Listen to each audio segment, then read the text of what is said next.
Welcome to the high school spring sports season on the REV Game of the Week. Today we begin with District 5-5A softball here at Lady Griffin Field in Geismar. It's the DUTCHTOWN Lady Griffins, 5-3 on the season, hosting the Santa Maria Lady Gators, also 5-3 on the season. I'm Jeff Porsche. Jolie Hartman is with me today. We'll take a break and come back and give you the starting lineups. You're watching the REV Game of the Week.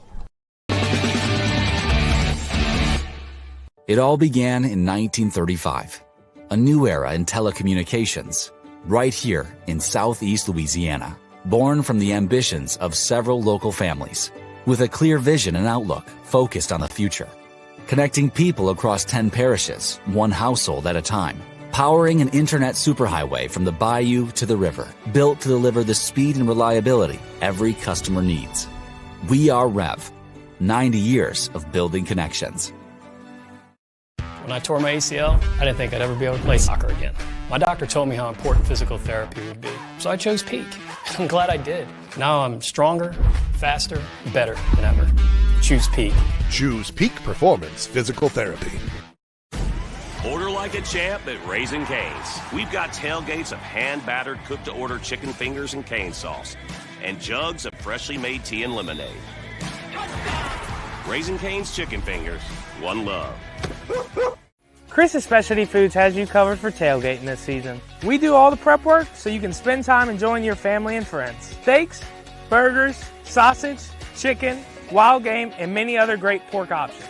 Our central location is now open on Wax Road behind the Walmart. And the new Highland location serves hot lunches and has a meeting space for your work team. New Orleans and Millerville are rocking as well. It's fast, affordable, and delicious. It's Chris's Specialty Foods. Everybody loves Chris's. Dr. Brian Hollis is Ascension Parish's orthodontist. Dr. Hollis has an excellent reputation for bringing state-of-the-art technology and the highest standard of patient care to Ascension. He attended LSU Dental School, and he completed a residency to become a board-certified specialist in orthodontics. An avid supporter in our community, Dr. Hollis is married to Celeste Pyron Hollis, and they have 4 children. Dr. Hollis, Ascension Parish's orthodontist. Grow up smiling with Hollis Orthodontics. Here we are, Cypress Roofing, a woman-owned roofing company specializing in insurance claims. With the hurricane season right around the corner, give us a call.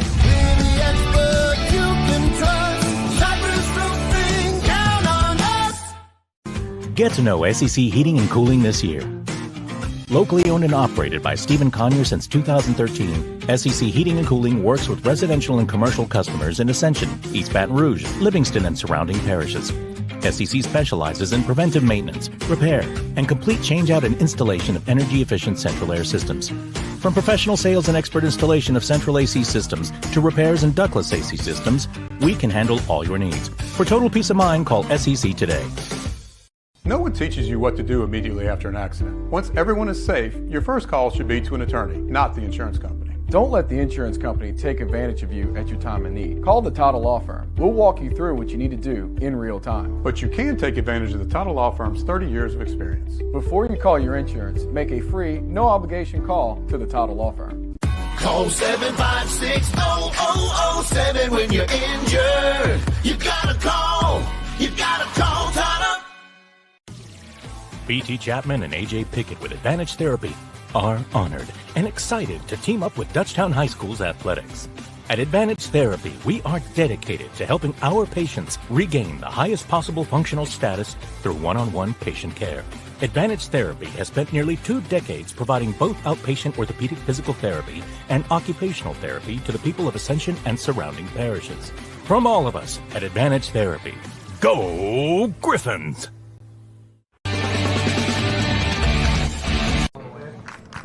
Welcome back to the REV Game of the Week. It's Santa Maria at DUTCHTOWN softball at Lady Griffin Field. Jeff Porsche and Jolie Hartman with you. You can see right now the Santa Maria Lady Gators are being introduced as they go down the first base line.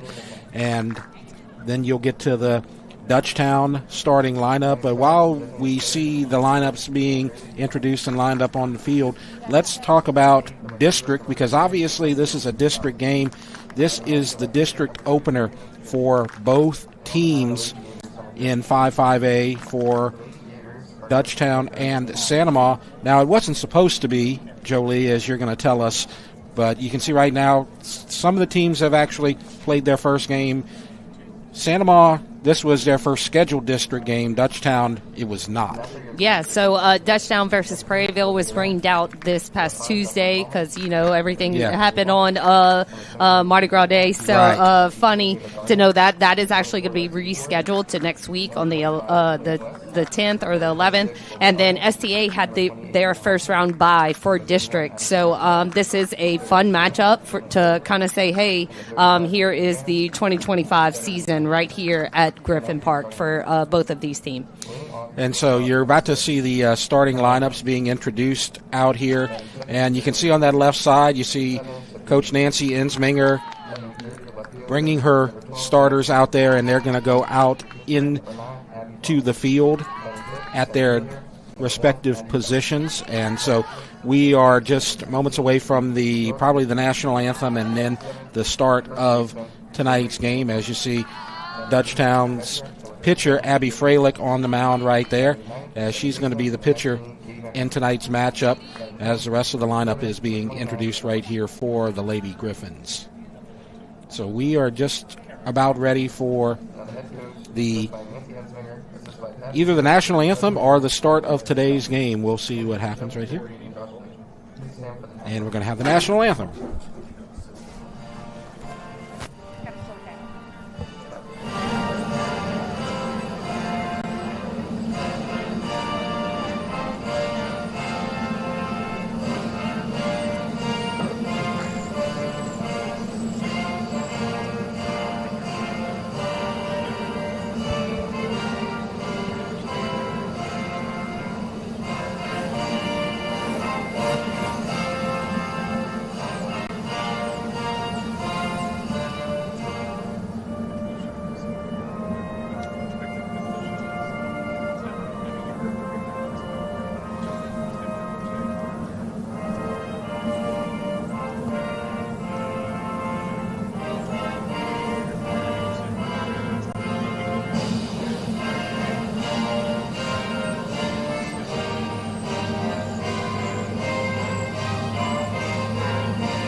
So we are ready for the district opener for Sanoma and Dutchtown here at Dutchtown High School. Dutchtown in the field. That means that the visitors, Sanoma, will be batting first. So we'll take a look right now at the starting lineup, the batting order for Sanoma High School. And leading off is center fielder number 37, Riley Moran. Number 1 bats second, Bailey Ducote. Batting third is the catcher number 8, Brooke Rabelais. Batting cleanup is Olivia Johnson, third base number 10, followed by Kinley Mesh, who is the first baseman, number 6, and then Riley Causey, second baseman, number 3. Braylee Decato is the designated player, and she'll wear number 24. And then batting 8th is Hudson Bowler, the right fielder, number 36, and the left fielder will bat 9th, number 2, Kenley Trish. And so that's the batting order for the Lady Gators. They're going to be facing a veteran pitcher, number 9, Abby Freilich, for the Lady Griffins. Yeah, so I know both of these teams are very excited to see each other for the first round of, district right here. Both are coming in trying to exploit this district and try to be on top again another season. And so we're going to see Moran versus Freilich right here for the leadoff hitter, and maybe expecting her to drop one as looks to be bunting and takes a strike, so count 0-1. What's kind of interesting about this matchup, this is kind of a revenge match for the Lady Gators, because you might say, well, why is it a revenge match? Santa Maria won their third straight state championship last year, as the first ball is taken high, so it's 1-1. Well, actually, what happened last year was Dutchtown swept Santa Maria in the regular season. Dutchtown was actually the number 1 seed in the state last season, but they did not make it to Sulphur, and the Lady Gators did make it to Sulphur and won the state championship. And so the 1-1 pitch is dropped to the third baseman over her head, and she's going to beat that out for a base hit. So that's what you do when you slap it. You get it over the third baseman Vic Nair's head, and that's exactly what you got, a base hit for the Lady Gators. Yeah, that couldn't have been better. Like, if you see on this replay, just a great bounce for Morian right there because of Vic Nair kind of playing up because she's seeing a bunt. She played it great. It's just that ball bounced right over her, and great job by the shortstop right there, Johnson, for backing her up. So the runner's going, and it's popped up, and the catcher may get to it. No, she does not. Kaylee Wilson behind the plate had a shot at it, but couldn't quite get there on time. So that's going to count as a strike. And so 0-1, and Dutchtown looked like they were going to get the first out right there. Santa Maria gets a break. Yeah, and could have easily found Morian way off at first because she was kind of going through it. So could have been a quick double play right here in the first. For the Griffins, they need to find a way to get these two girls off because they are extremely fast. And it's to the third baseman. Vic Nair stops it, throws the first, and she gets the out 5-3 for the first out. And with one out here and a runner on second, we'll turn to the defensive starters for the Dutchtown Lady Griffins. And as we go around the horn, at first base, you're going to have Ella Pontiff. At second base, Katie Van Haverbeck. Third base, Brooke Vic Nair. Shortstop, Caroline Johnson. In the outfield, Jenna Blanchard, Maddie Keller, and Anna White. Behind the plate is Kaylee Wilson, and on the mound is Abby Freilich. And the first pitch to the number 3 hitter, Rabelais, is a ball outside. So 1 ball, no strikes. Moran moves to second on the ground out. And so 1 out, runner on second, no score, top of the first.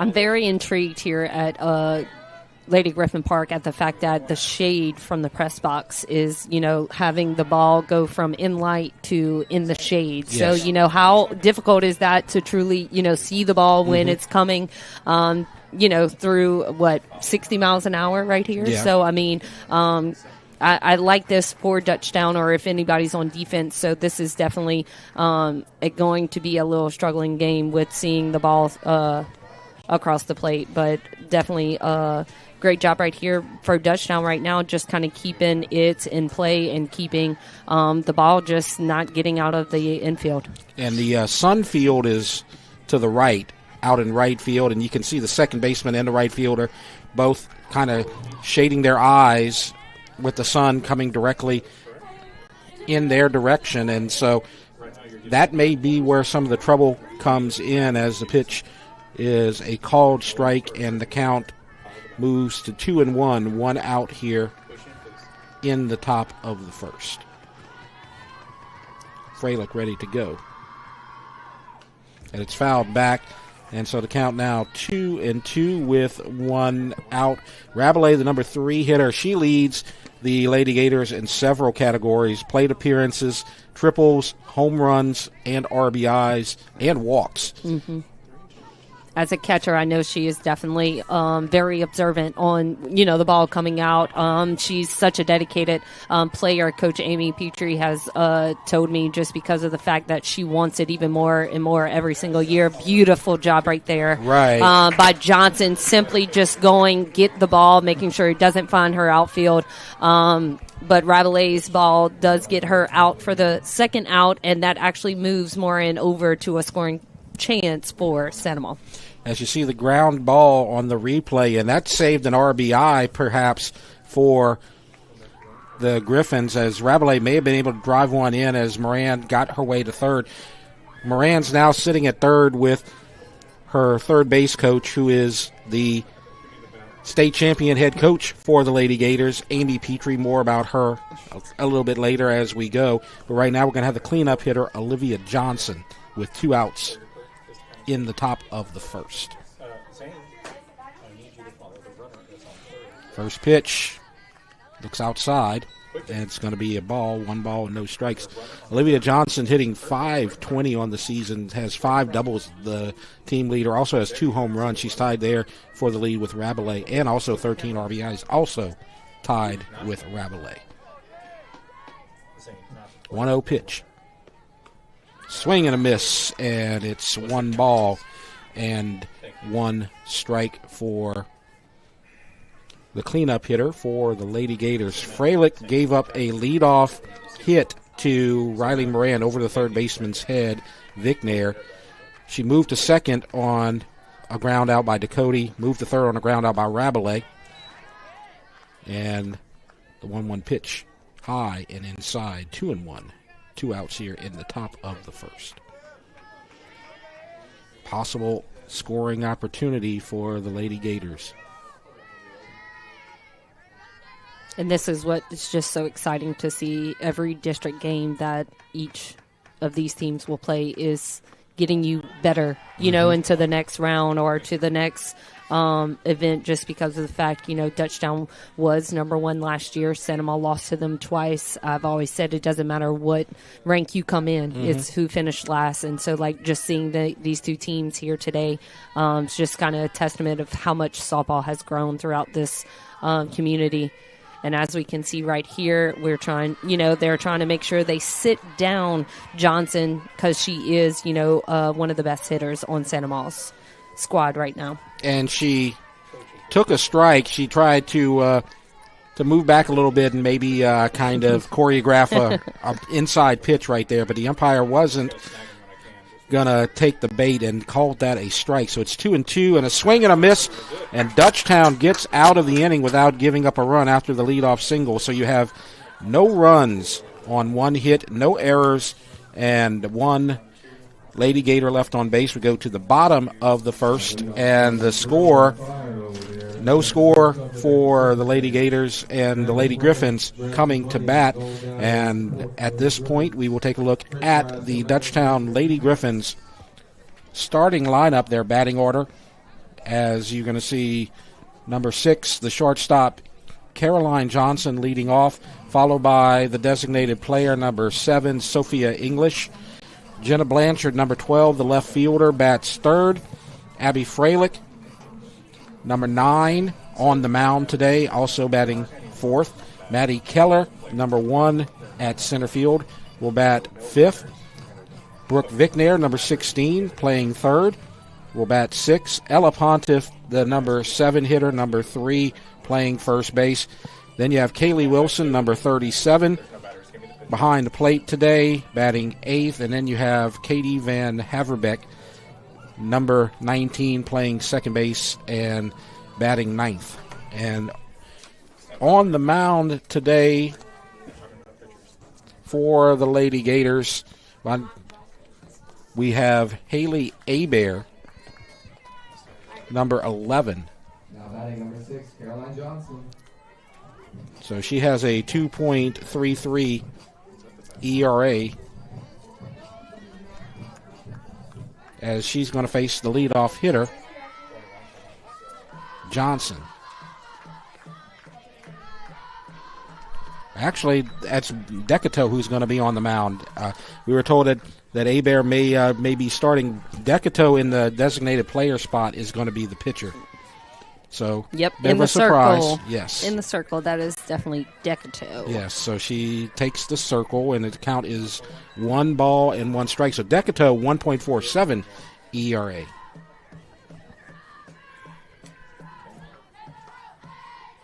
And a swing and a miss. So Johnson,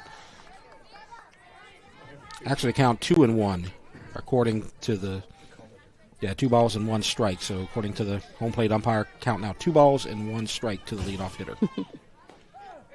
And there's a strike, so that'll even the count at 2-2. So Caroline Johnson, she leads the team in plate appearances and runs scored, also walks and hit by pitch. She's been hit 4 times. As a strike on the outside corner froze the leadoff hitter, and DUTCHTOWN gets a strikeout to start this game. Yeah, that's just adding, to her stats right here for Sanama. DUTCHTOWN was the winning pitcher last year, and as we can see them in the outfield. So we'll get to this after this pitch, as the first pitch is a ball. The defensive starters, you have Mesh at first, Causey at second, Ducote at short, Johnson at third, Trish in the outfield and left, Moran in center, and Bowler in right. Rabelais is behind the plate, and DUTCHTOWN on the mound as the pitch is fouled away, and that will even the count at 1-1 to Sophia English, who is the designated player here for the Lady Griffins, hitting .409 on the season. So the 1-1 pitch, fouled away, out of play. So the count will be 1-2, 1 out here in the bottom of the first. No score between Sanama and DUTCHTOWN here at Lady Griffin Field, excuse me. I feel like it's almost the same. Yes, it's almost the same, but then when you get named after, you have to do the field and not the place. So, yes. But it's definitely beautiful at all these places. Every time I go to somewhere new, been to DUTCHTOWN many times, but sitting in the press box here, I'm like, this is beautiful. Yes, it is. It's a great place. So 1-2 is the count, and the pitch is low. So evens the count at 2-2 to the number 2 hitter for the Lady Griffins. So DUTCHTOWN in the circle, and it's up the middle, base hit. And so it gets through to center field, and English is the first base runner for the Lady Griffins. 1 out and a runner at first, with the number 3 hitter, Jenna Blanchard, coming to the plate. Jenna Blanchard hitting .348 on the season, looking to advance the runner. First base runner of the day for the Lady Griffins, and she is going, and it takes a bounce to the shortstop, and she cannot hold on to it and cannot make the tag, so it's going to be a stolen base. Yeah, and it was there, too, for Brooke Rabelais. Yes. It was there just kind of when when English went in, kind of hit it out of her glove and then found the turf. It had an opportunity to get her. Yep. As you count now, a ball, and that's going to be a base hit. Will they bring the runner home? They're sending her. There's the throw to the plate, and it's cut off, and DUTCHTOWN takes the lead 1-0 on an RBI base hit to right center by Jenna Blanchard. It's 1-0 Lady Griffins.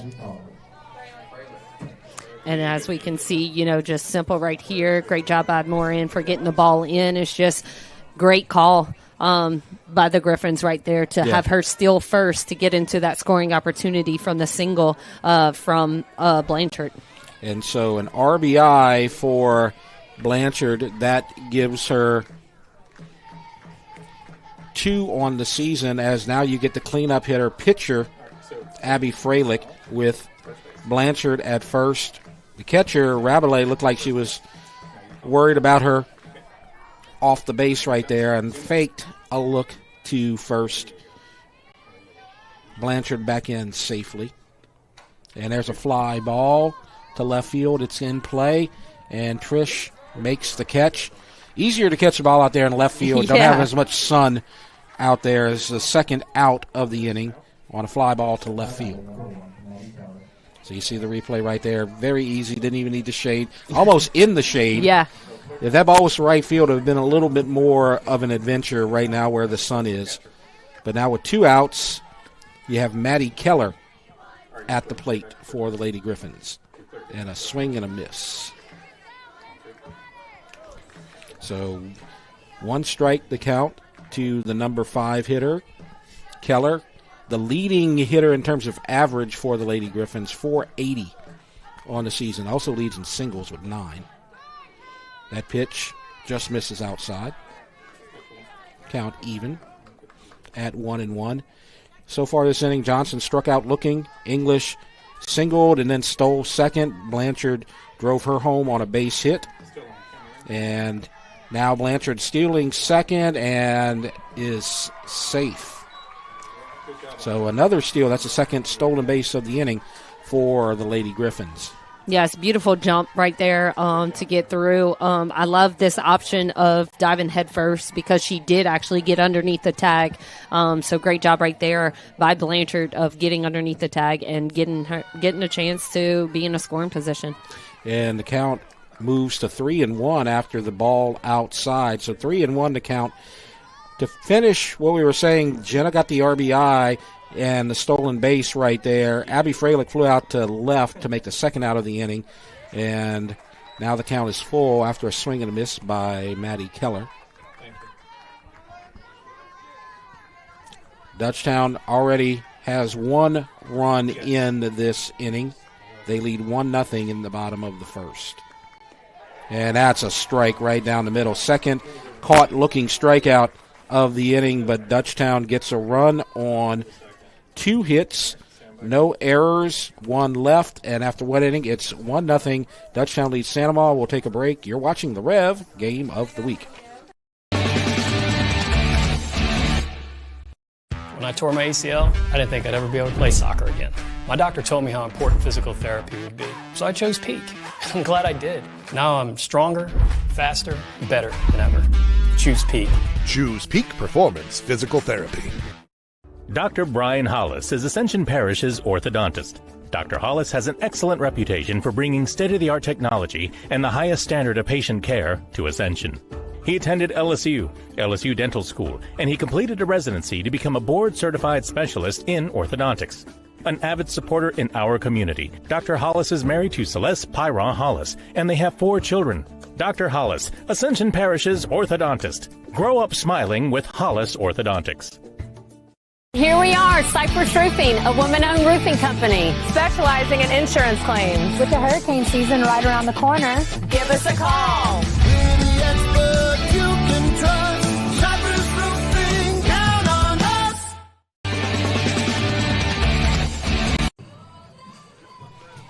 As you see right here, Coach Amy Petrie, the state champion head coach, back-to-back, 9th year at Santa Maria, and she's got quite the record, Jolie. Yes, she does.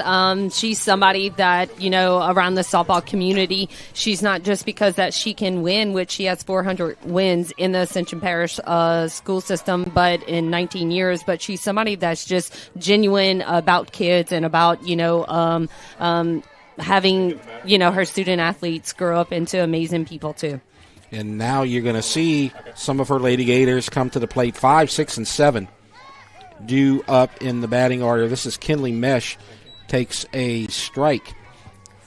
As we're going to see Kinley Mesh, Riley Causey, and Braylee Decato for the Lady Gators, who trail in the top of the second, 1-0 to Dutchtown.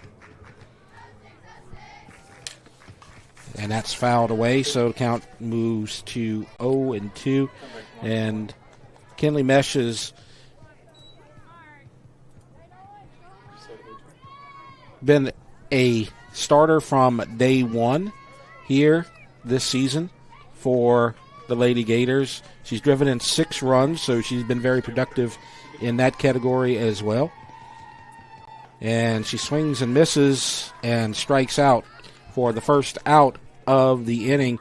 That's back-to-back strikeouts for Abby Freilich. Abby Freilich so far this season had struck out 80 batters, so now she's up to 82 strikeouts in 49 innings pitched. That's very impressive so far. So now we're going to see the number 6 hitter, Riley Causey, second baseman. And tries to drop a bunt, and a diving attempt by Brooke Vicknair comes up short. That's the second time that Santa Maria has popped a bunt foul, and both times Dutchtown not able to get to the ball in time. Love the effort, though, Yes. from Johnson, Vic Nair right there, just because of the fact that you want to go all out for your team. And this, you are still wanting to be the top of the district, so you have to go through Santa Maria to do that. Absolutely. Doesn't matter who finished first or second. Santa Maria will tell you second in district, first in state. Yeah. I guess is kind of what you would have to say about that. Absolutely. So now the count. Beautifully the done. Shot to Vic Nair, and she stabs it quickly. 5-3 for the second out. That third baseman in softball is going to get a ton of opportunities, and so far Vic Nair's done a good job. They did slap one over her head, but she made one stop to make the out. And that's on just the ground a ball chance. to Ducote. Yeah, Yep. That's just a chance that you take as a third baseman. I mean, in softball, third baseman is called the hot seat. In the hot corner, it's always coming off the bat a little bit stronger on that side than any other side. And the catcher, Wilson, trying to frame a strike on the outside corner. The umpire didn't take it. It's ball one to the number 7 hitter. That's the pitcher, Decato. So pitcher to pitcher. And a strike called. Count even, 1-1. 2 outs here in the top of the second. No score for the Lady Gators, but the Lady Griffins got one in the top of the first, and they lead 1-0. 1-1, fouled back. 1-2. So the leadoff hitter got on in the first, Moran, with the base hit. Since then, Freilich has retired 5 straight, and she's trying to get 6 in a row right here with 2 strikes and 2 outs here in the top of the second. That's high. That was a great option, though. I love the highness from that, because you're kind of up in the count. It's 1-2. Let's see if she'll chase, just because, she's looking at the scoreboard, seeing that they're losing. So great option right there. But great eye by Decato. She's been pitching since her freshman year, and I believe this is her senior year now. So she's got a lot of experience with that, and she knows how to pitch. Yeah. Yeah, she was kind of the driven thing last year for the number 1, and then beating Santa Maria twice, but also not just Santa Maria, some top teams last year, just to get that number 1 seed throughout the whole span. So love seeing the development in the circle. And there's a base hit, got through Brooke Vic Nair. So 5 in a row streak has ended as Braylee Decato gets a 2-out single. Beautiful job. She waited for her pitch and simply just stayed on the inside of it and took it to left field. And now starting pitcher is going to get a pinch runner right here, number 25, Kendall Landry. So Landry will be the runner at first. And Hudson Bowler will come to the plate with 2 outs. So Dutchtown won this district last season, and last season 5-5A was undisputedly the best district in the state of Louisiana. And they're going to be good again this year as a swing and a miss. May have been foul tipped into the glove of Wilson. No balls and 1 strike. Dutchtown won the district. They did not get to Sulphur. They lost in the quarterfinals to Live Oak, who plays in the district. So Live Oak went to Sulphur. Santa Maria went to Sulphur, of course, and won the whole thing, as you have the 0-1 pitch outside, 1-1. And you had a third team, East Ascension, who was 1 out away from going to Sulphur, and then gave up a grand slam in the bottom of the last inning to lose to Ponchatoula. You could have had 3 teams from 5-5A make to Sulphur last season, and that's not even including Dutchtown. Correct. So the top 3 or 4 in this district are there's a razor thin margin. They're all really good. Every week you are working at something because it's not going to be an easy thing or, things like that. That's something that I've truly seen through all sports and especially softball, how much it has grown up over these years that, for a few years it was only Santa Monica and that was it. And then now, they're competing, every week to different teams. So this is great to see. And there's a strike. Count is 2-2 to Hudson Bowler, the number 8 hitter. 278 hitter on the season with 7 RBIs. On deck, the number 9 hitter, Kinley Trish. And Hudson is a freshman. So really cool to see this happening right here in this game. Absolutely. 2-2 popped up, and it's going to go out of play. So Santa Monica gets another life. Just protecting the plate right there. Anything close with you having 2 strikes. So Decato got a base hit to extend the inning. Kendall Landry is the courtesy runner at first.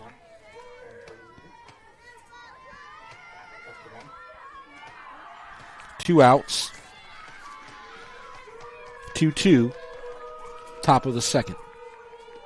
Swing and a miss, and the second strikeout of the inning for Freilich, the third of the game, and no runs on 1 hit, no errors, and 1 Lady Gator left on base. We're going to go to the bottom of the second inning, 1-0 Dutchtown with the lead. And as we go to the bottom of the second, we'll let Jolie tell you a little bit about that state championship run she was telling you about. Yeah, so because of their seeding last year, they had the first round bye.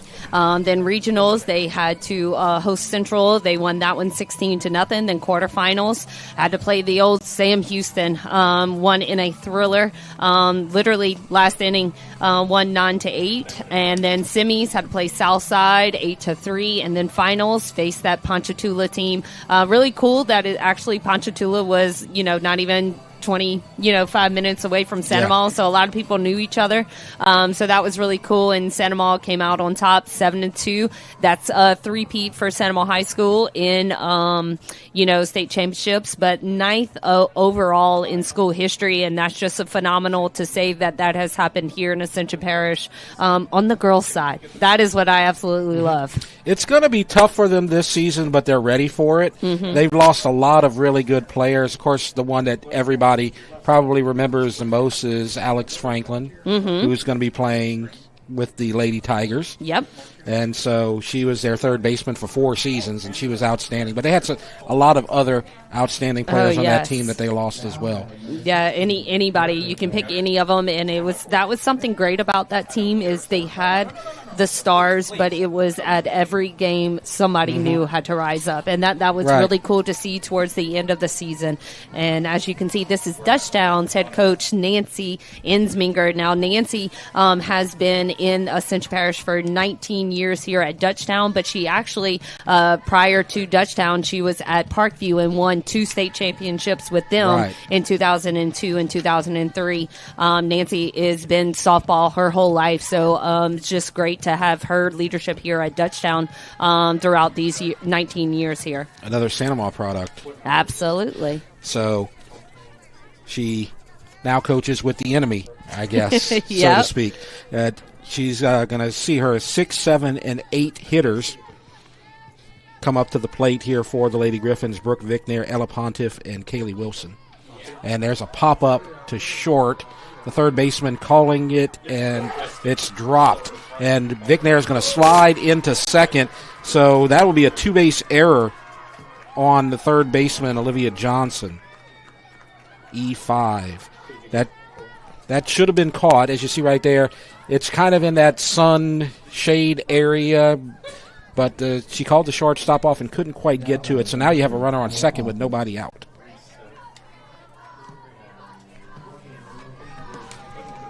So now you're going to see the number 7 hitter, Pontiff. Vickner at second on the error. Let's see if she's going to drop one. The corners are in a little bit. There's a possibility of a bunt, but now they slap it over the third baseman's head, and they have the runner caught in a rundown, but she's going to get to third because the ball thrown a little bit early from the shortstop, Ducote, and they could not get her in the rundown. So everybody is safe, and Pontiff gets the base hit, and Vicknair moves to third. Yeah, and Coach Petrie's going to kind of bring her team in, just kind of conversate about that, because that's one error, to get Vicknair on second, a double from a pop-up. So then, then you have Pontiff that comes up and just kind of gets it over the third baseman, and then shortstop decides to get the runner, Vicknair in a, runoff, and then throws it too early, and you have Vicknair that has speed that just goes straight to third. Right, and you want to keep the ball ahead of her in a situation like that. Yeah. Run it back or run her back to second base, and then try to get her there. But when you threw the ball behind her, she was able to get to third. Speed got her there. Yes. And so, just a mental mistake from the Lady Griffins, and that's what Coach Petrie had to do: kind of get them settled, kind of get their heads back on straight, and keep this from mushrooming into a big inning, as you have no outs and 2 runners on. Kaylee Wilson at the plate, and she takes a ball. So Vicknair's at third. She reached originally on the error from the third baseman.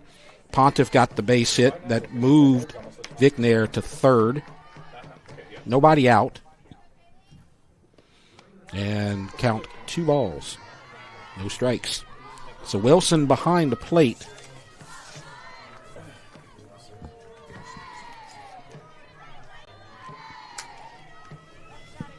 Nobody out. And the count goes to 2-1 as a strike on the outside corner. Katie Van Haverbeck on deck, and then you get to the top of the batting order.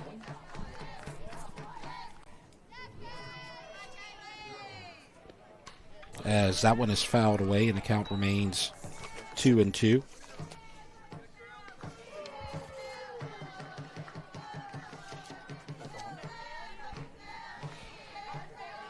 It's 1-0. Lady Griffins. Dutchtown leads Sanama. Threatening to extend the lead. That gets behind the catcher. The runner will go to second. Vicknair will stay at third.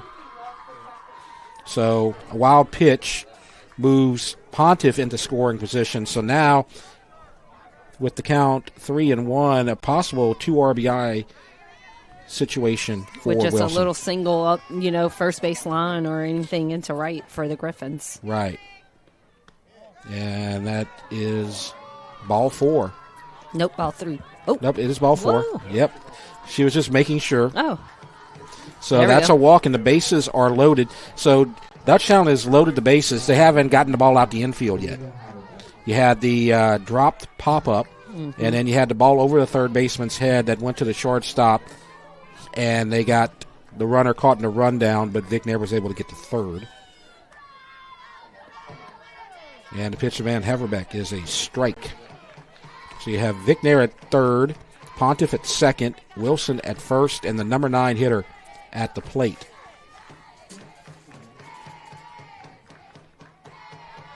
And the count goes to 1-1. This is a big opportunity for Dutchtown, as you're about to get to the top of the batting order with 3 runners on base. And no outs. Exactly. Swing and a miss, and Van Haverbeck. That was a beautiful swing, though. She is behind 1-2. I guess the thing that you don't want to have happen right here is hitting to a double play. You may be able to score a run if they concede the double play, but you want to have the ducks on the pond for the top of your batting order. Yeah, absolutely. It's just anything just to keep Sanama right here just needs to keep it in the dirt, the turf, the brown out there. It's you not don't want dirt, it to go, you don't want it to go in the green grass all the way out there, just because that's a chance to score 2 here just on a simple play. And the count is full. So Van Haverbeck may be able to draw a walk right here, which would score a run. 3-2, nobody out. Bases loaded, and it's a strike, a swing and a miss. And the first out of the inning, the third out strikeout for Braley Decato, and that was big right there because now you have a chance with one ground ball to end the inning. Yeah, it's any little thing when Santa Maria sees number 24 in the circle because of the fact we know what she did for us last year towards the end in the state tournament. So she is very capable of putting herself into these situations and coming out, with Ks and, without walks. So, the game is still alive even though the Griffins are on the scoreboard right now. And a swing and a miss. So the count now 1-1 to Johnson. She struck out looking to start this game. And that one is popped foul, 1-2. Decato was not the original starting pitcher last season for the Lady Gators. She, as you said, she came in the postseason. You had Mackenzie Smith, who is a senior, but she's moved on to Prairieville now, so she's actually pitching for another school. And so she has kind of assumed the role here at Santa Maria and has done a great job as the count moves to 2-2 with one out. And I love the fact that she has two younger Gators under her, and she is such a strong and positive person that she doesn't talk much, but her actions speak louder than her words. Yep. And I know those two are learning so much from her. Even though this a 3-2 count, seeing her get that strikeout, those younger pitchers seen that and sees that you just got to stay cool, calm, and collective, and that's something that you're always going to see Braley Decato do. 3-2. And there's a grounder to third base hit. One run will score, and nobody else will advance. So it's a 1 RBI single for Caroline Johnson as she drives in her first. This is her first RBI of the season from that leadoff spot. So now it's 2-0. Dutchtown leads Santa Maria. And we got a new pitcher right here. Yep. And so we're going to have Kendall Landry come in to pitch for the Lady Gators. She was a courtesy runner. Yep, she's actually a freshman also. So we're going to keep it here, and we'll talk about Kendall Landry. She has a 2.25 ERA, and she's actually pitched the most innings so far for the Lady Gators. She's pitched 28 innings, so I guess she's kind of the up-and-comer, the future pitcher for Santa Maria, except that the future's now, I guess, is what you can say, as she's going to come in with one out, trailing 2-0, and the bases are loaded. So she is she's won 1 and lost 2 so far, giving up 26 hits. She has walked 12 and struck out 33 on the season. So she's done a good job. She's a solid pitcher, and she's going to have to get out of a big jam right here because Dutchtown could blow this game open early. They are up 2-0 with one out in the bottom of the second, bases loaded, and 2, 3, and 4 coming to the plate. This is Sophia English, who's hitting .409. She got a base hit. Her first at bat. Takes a ball. So she got a base hit. She stole a base, and then Jenna Blanchard drove her in. And that's the first run of the game. That's a strike. Count 1-1.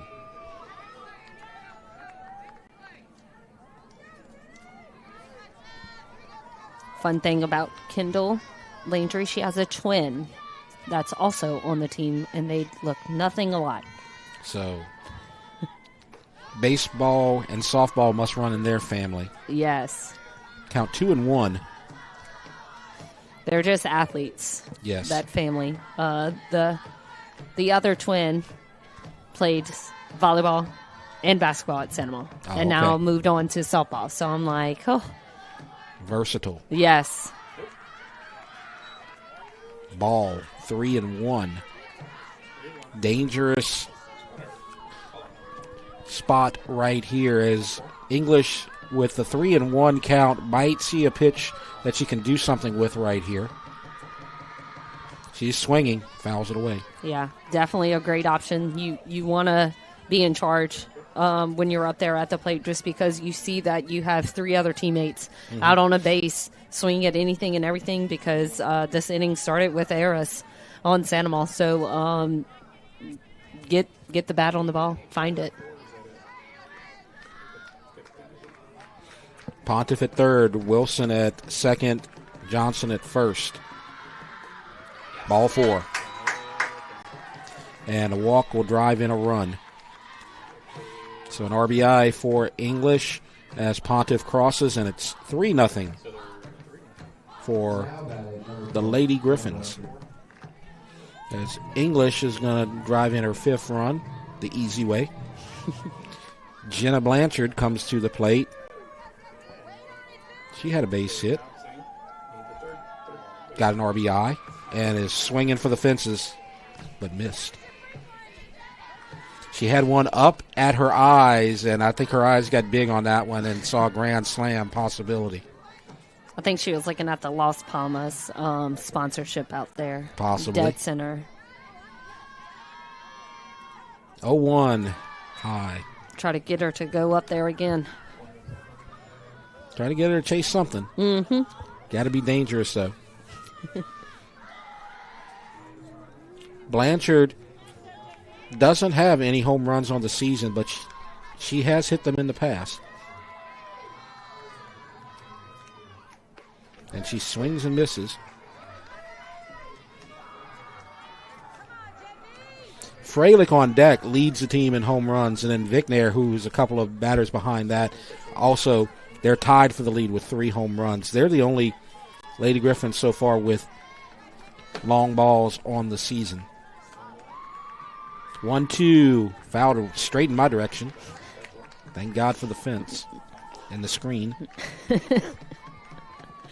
In the press box. Yes. You got to go through about 3 or 4 things before it gets to me. Good shot right there of Jenna Blanchard.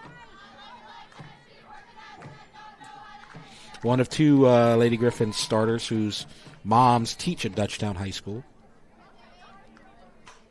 Ground ball to short. They're going home. They get the out. No, they don't. The catcher, Rabelais, that was right at her, and it just went right through her glove. Looked like an easy play from Dakota to Rabelais, but Rabelais can't come up with it. It may be a little low, but you're going to have to call that an error. Yes. And then you have... And a run will score. Home run hitter coming up to yes. bat. So scoring on the error from the catcher, and the bases remain loaded. And now the home run hitter, Freilich.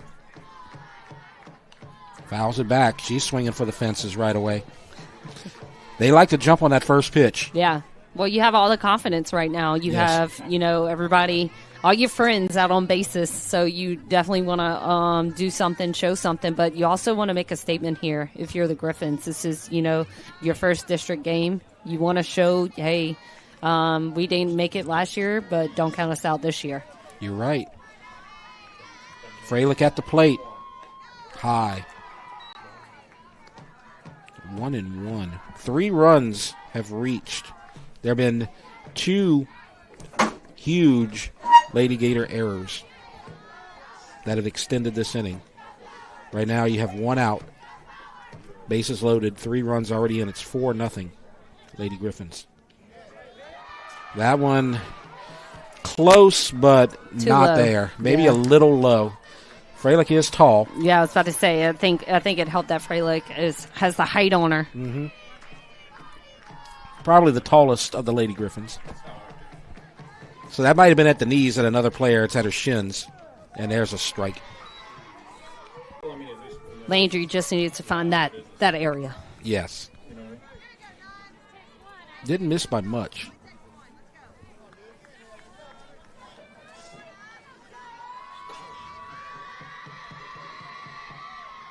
There's a grounder to third. Coming home. And out. So 5-2. And Johnson will not score. So 2 outs. And Freilich reaches on the fielder's choice, and the bases will remain loaded. But that was a big out for the Lady Gators. They need to stop the bleeding, and they did right there. As Coach Insminger is going to have a courtesy runner. And that's number 28, Jenna Humphrey. So she's going to move on to first base. You were quick with that one. I was ready, man. I had if people could see how much, we tried to study for this game. Yes. We talked about Jenna Blanchard being daughter of a teacher. Jenna Humphrey at first base is the daughter of one of the career coaches at DUTCHTOWN. And now you have Maddie Keller at the plate, who struck out. She's the 9th batter this inning for the Lady Griffins. That's a ball outside. Yeah, first at bat was totally different pitcher, so let's see if Keller new pitcher, let's get on this. Because I know as a former hitter, if I knew I struck out, that was kind of on me, the next time I got up. So let's see if Maddie kind of forgot about that and sees that her teammates are, asking for her to bring them home. Right. It's been a productive inning so far for the Lady Griffins. They've scored 3 runs. If Santa Maria can get out of here with 3 runs with the bases loaded and nobody out at the top of this inning and a couple of errors, I think they'll be satisfied with that, because it could get a lot worse if they can't stop it right here. 2-1.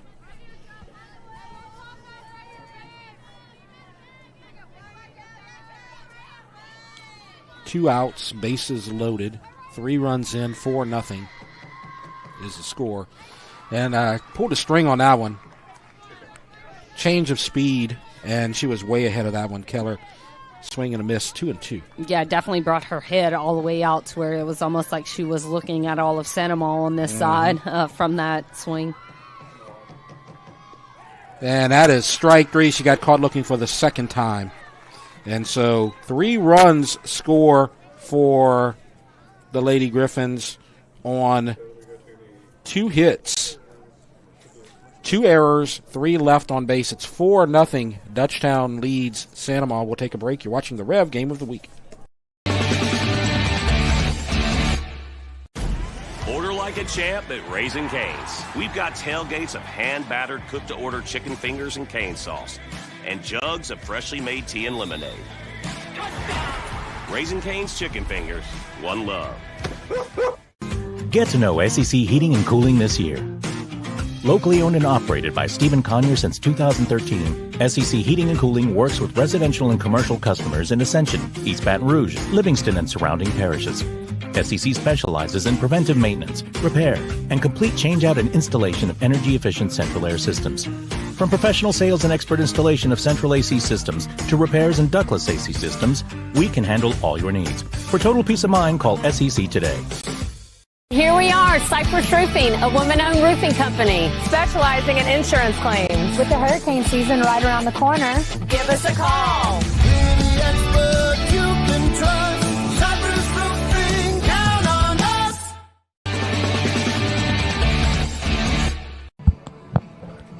We're going to the top of the 3rd on the Rev Game of the Week. DUTCHTOWN with a 3 spot in the bottom of the 2nd. They lead Santa Maria 4-0. Freilich on the mound, pitching the shutout so far. She's going to face 9, 1, and 2 in the batting order. Kinley Trish, Riley Moran, and Bailey Ducote. Jeff Porish with you, along with Jolie Hartman.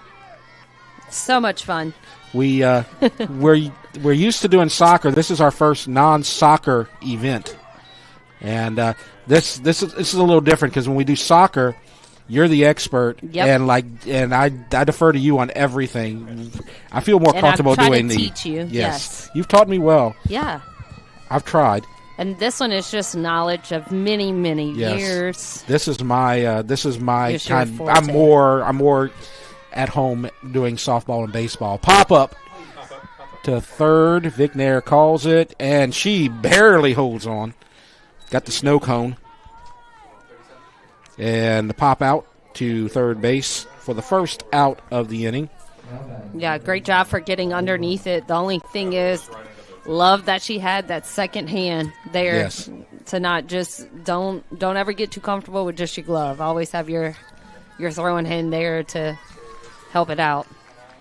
And Moran comes to the plate. She got a base hit to start the game. A little slap single over the third baseman's head. And was left on in the first inning. Yes. She got to third. Yep. But could not score. She was knocking on the front door at home, but it looked never like, got there. It looked like Santa Maria might take the lead, but now they trail.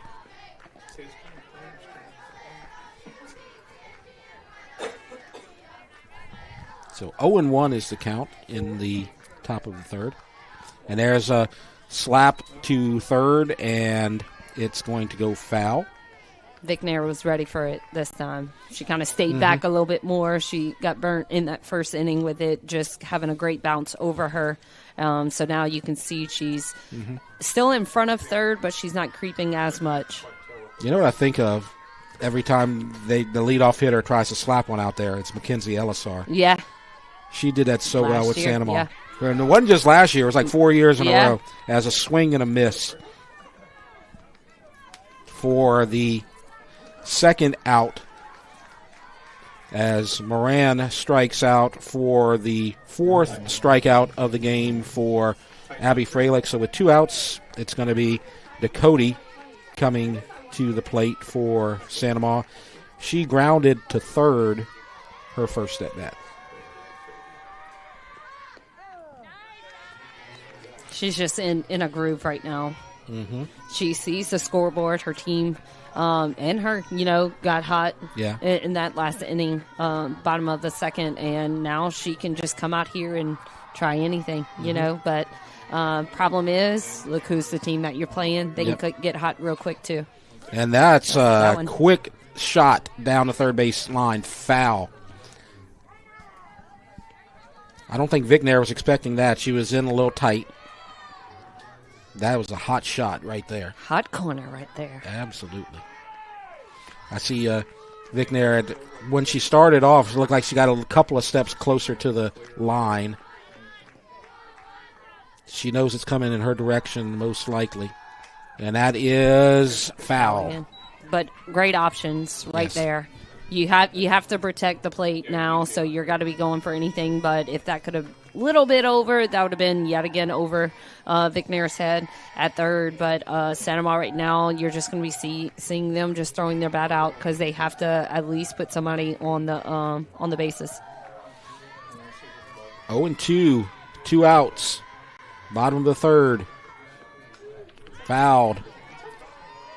She likes to push that to the left down that third base line. That's the direction that she's going. Yep. Coming early. Yep. She's getting there early before it's even over the plate. And in softball, the bases are so close that if you get an easy shot down the third base line and you don't have a third baseman who can throw well, you can beat that out. And that's what they're trying to do. Vic Nair gets it, throws the first for the out. Vic Nair says, I'll take that.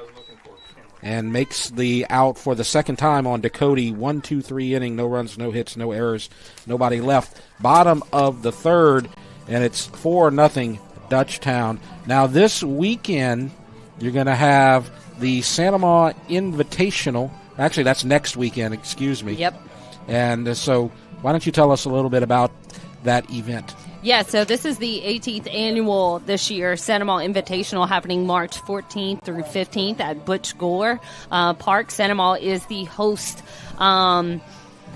team that's putting this on. They have 19 teams, including Santa Maria, EA, and Prairieville, and they go from Friday 3:30, 5:30, and 7:30, and then Saturday 10, noon, 2, and 4. If you're in the area, go see some high school teams play against each other at Butch Gore.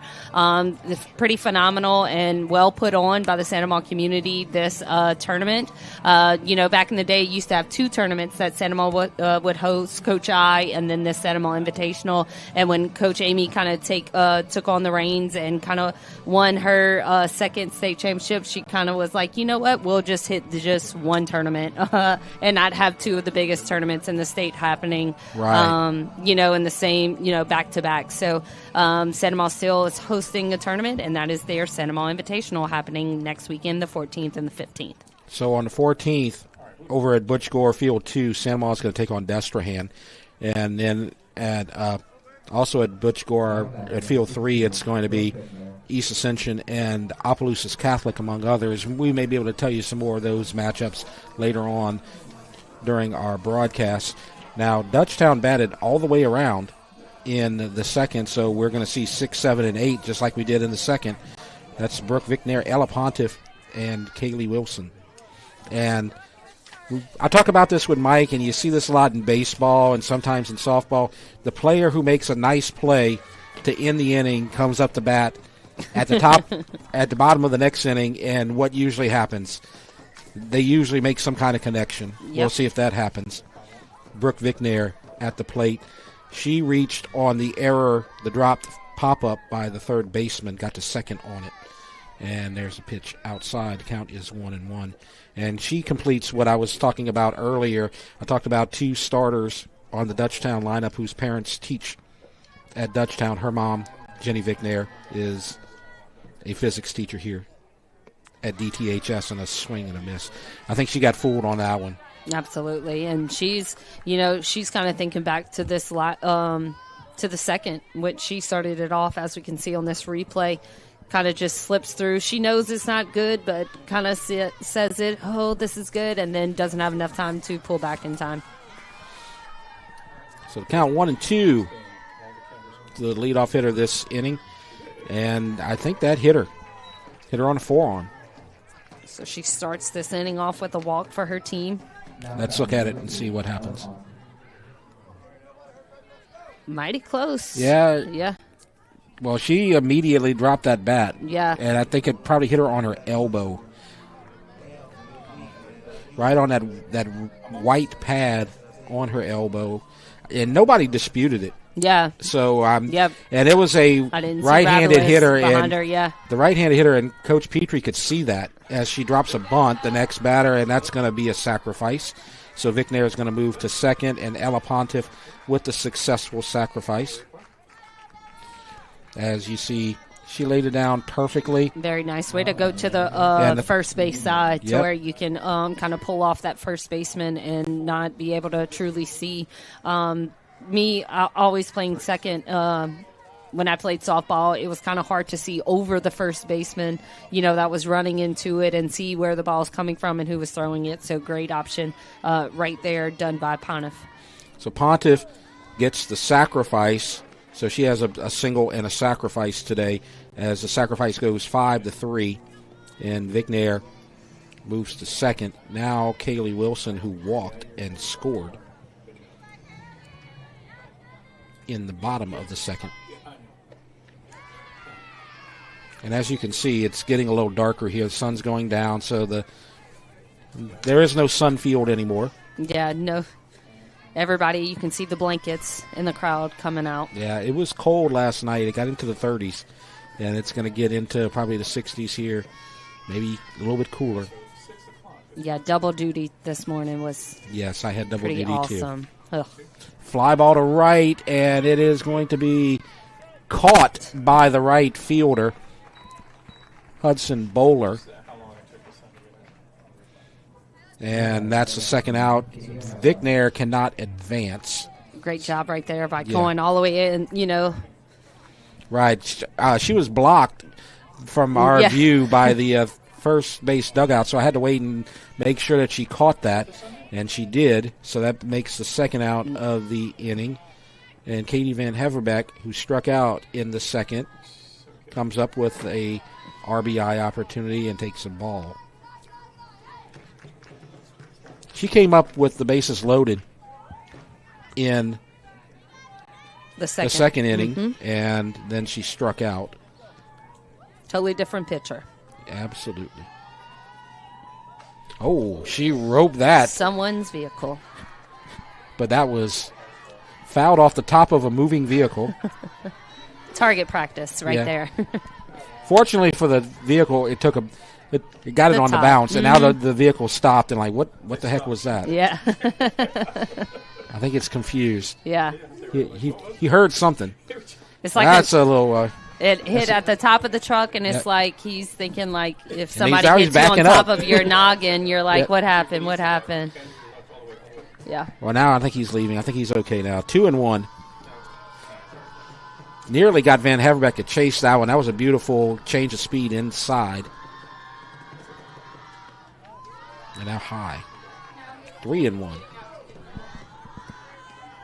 Oh, now the Good Samaritan's getting the ball. He stopped. Okay, yeah. There's a track meet at the football stadium, so I didn't know what was going on, if he was stopping out there to pick up somebody or what. But the guy whose vehicle was hit, ball 4. Okay, enough about the ball being hitting the vehicle. Let's get back to the action. All right, it was good while it lasted. Right. As you have first and second with 2 outs, and now Johnson, the top of the lineup, coming to the plate. Now Johnson had an RBI single in the second, and has an RBI opportunity right here. And then got out at home. Right. Yeah, so, I mean, she hit every base in the second, just not the home. Yeah. She grounded out, or she was out at home on the fielder's choice from Freilich from the third base to the catcher. 0-1 popped up. But I think it's going to visit. That's a catcher who's got it, and she makes the catch. There we go. So Rabelais makes the catch, and Santa Ma escapes with no runs. And so no runs on no hits, no errors, 2 left. We're going to go to the 4th inning. It's 4-0. Lady Griffins leading the Lady Gators. You're watching the Rev Game of the Week.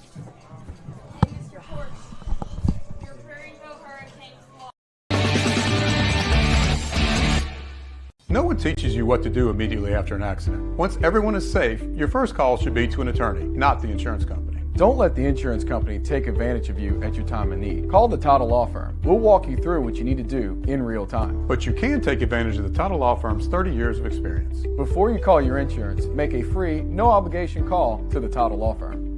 Call 756-0007 when you're injured. You gotta call Title.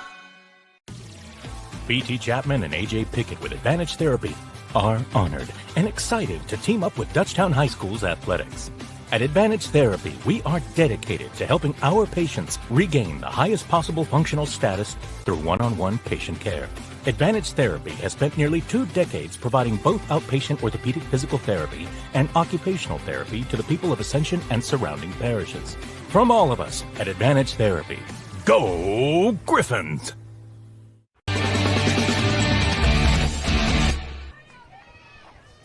We're moving to the top of the 4th here at Dutchtown. Dutchtown leads Santa Ma 4-0.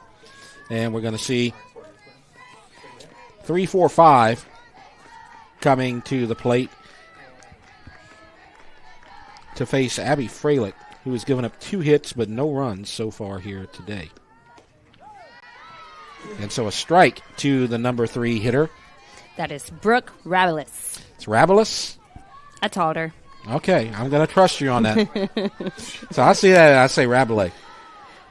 We've had a drag-out discussion about it, and she says that her side of the family says one way, she says this way, but the right way is that way. And Okay, so I'm so like, Rabelais. I get it. My name my whole life has been mispronounced.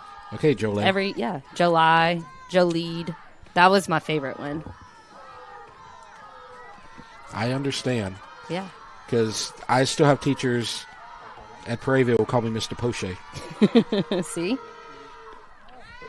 And outside. The pitch outside, 2-1. So Rabelais grounded to short to make the second out of the first inning. Has a 2-1 count here in the top of the 4th.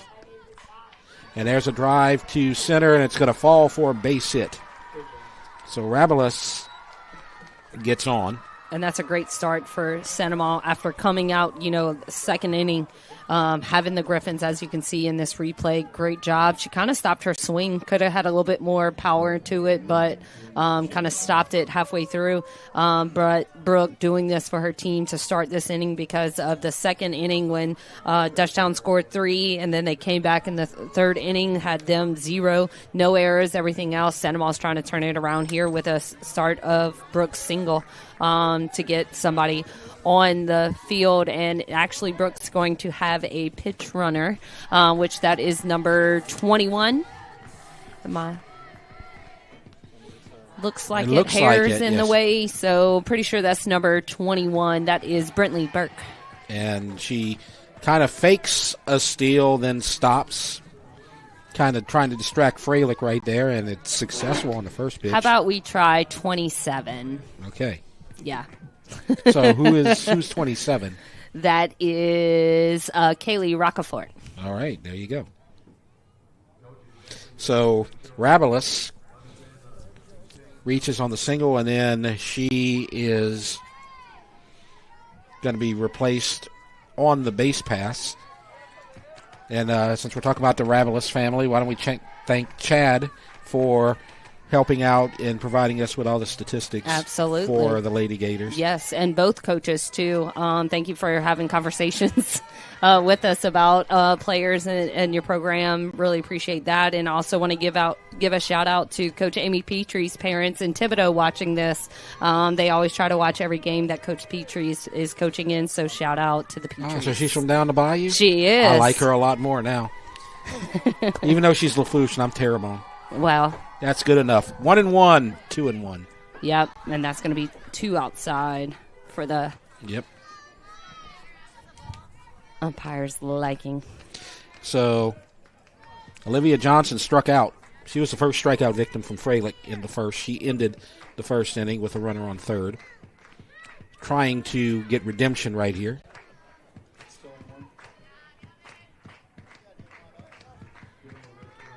Sandoval trails by 4, and there's the ball outside. Freilich has not walked a batter. She's really trying to work that outside, though. That's already from her first 2 batters this inning. That's her 4th pitch that she is trying that outside, so she's trying to find where that umpire likes it. And it's not right there because that's a walk. She has given up 14 walks in 49 innings going into today, so this is her 53rd inning and her 15th walk. So she's averaging about 2 walks a game, so this is pretty much her average. But now, Sandoval with 2 on and nobody out, trailing by 4, this is their opportunity to get back in this game as you have the number 5 hitter, Mesh, coming to the plate. And it's off of one of the posts on the fence. So 0-1.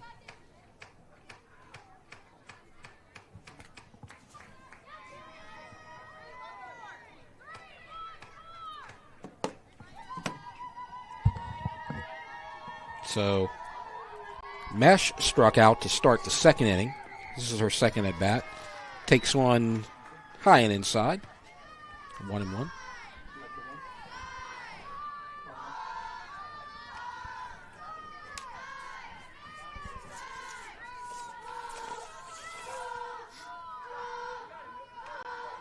So Rockefort's at second, running for Rabelis. Johnson at first. That's outside and low. 2-1. I find that Freilich this inning is trying to hit the corners. Yeah. But she hasn't has found it nothing yet. to lose right now. You know, you see the scoreboard, it says 4-0. The only thing is you want to get at least one of these outs coming up because of the fact, 2 of the batters that you're going to see next, Braley, has had a hit on you, and you don't want to come in this inning already seeing the top of the lineup. And so now the count is 3-1 to Mesh. So you definitely would want to try it on these hitters, but yes. But your potentially one pitch away from loading the bases with nobody out. And when Dutchtown did that in the second, they got a 3 spot. That's when it started to come comfort,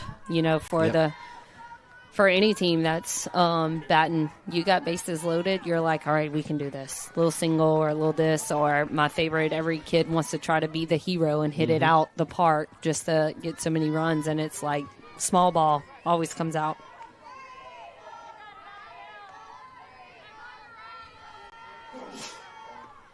And there's a shot base hit to center field, and the runner is going to hold up at third, and the bases will be loaded. There we go. And so now this is the second time today both teams have now had bases loaded, nobody out. I mean, we see with both of their records already, 5-3, 5-3. They're both coming with being able to hit, being able to win games. So we knew this could happen, going against Dutchtown. Santa Maria now just has to keep these bats alive, and Dutchtown just trusts in each other. And, the people that's in the field just keep the ball down, get the runner from not scoring. This is Causey, grounded third. And there's a base hit, and 1 run will score, and that's it, and it's 4-1. So station to station softball, and an RBI for Riley Causey, and Santa Maria gets closer. So I was about to say that Causey, it's a 50-50 proposition for her as she's hitting .526 on the season, and she had grounded out to third in the second inning, so I think the odds were in her favor that she got a base hit right there. Yeah, Causey, even in the in the school setting, she is just so smart. She is there. She is what every teacher wants in the classroom. Right. She is somebody that she is not afraid to tackle something head on because she's going to find a way out of it. As you can see on that pitch, just simple. She just puts it back in play and finds the middle of third and, Vic Nair and Johnson to get a run scored in. I like this option for Santa Maria because you have, kind of the leader of this team. She's very shy, kind of doesn't speak a lot. But Braylee Decato, she is somebody that you want up here because of what she's done thus far this season. In the batter's box, she's somebody that is can take the ball out for a rod, and she's somebody that can get on. As we can see, in the second, she had the little single in between third and shortstop. Yes. So she's trying to be 2 for 2 here tonight. She's got 1 home run on the season, as there's a strike. And I think that was the instructions from the coach. Mm-hmm. Throw strikes, stop getting cute. Yeah. Stop trying to paint the corners. Now let's get serious. Yep, get out of here. As the go-ahead run is at the plate, the tying run is at first.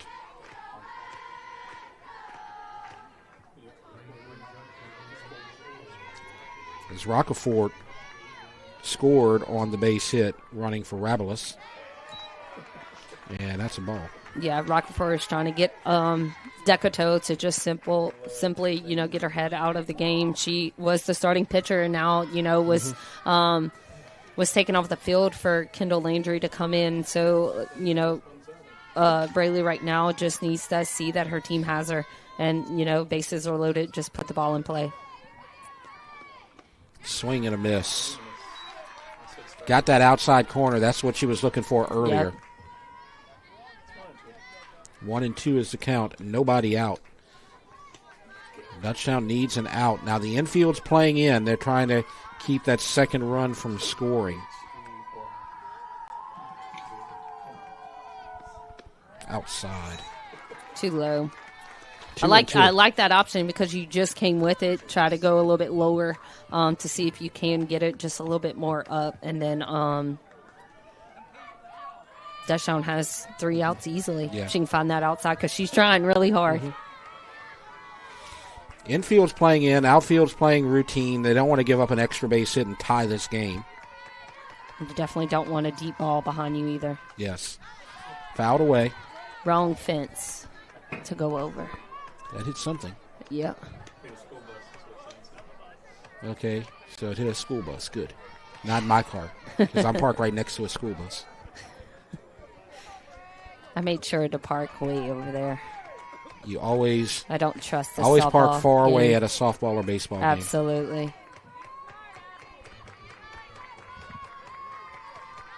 2-2, nobody out. Swing and a miss, and got the first out of the inning, and that's big. A strikeout of Decato, and that's one out. And now Hudson Bowler. And the important thing right there is you got the 7-hole hitter right there to strike out. So now you're going to see 8 and 9, the bottom of the lineup, which usually is going to be your lower batting average hitters. And sometimes your younger ones on the team. This is a freshman, and then Trish is a sophomore. And 8 and 9 went 0 for 2 their first time around. And there's the strike. So that strikeout right there puts Dutchtown in a good spot to maybe get out of this inning with only 1 run. But Santa Ma can hit 1 through 9. We've seen that every year.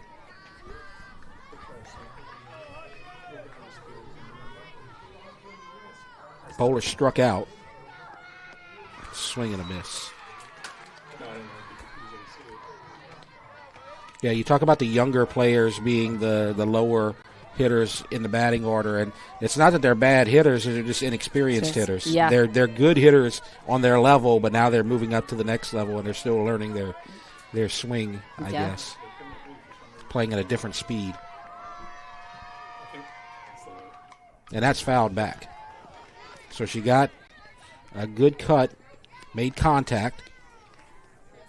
0-2. 1 out. Johnson at third, Mesh at second. Causey at first. Causey has an RBI. It's 4-1. Dutchtown. Tying run is on first.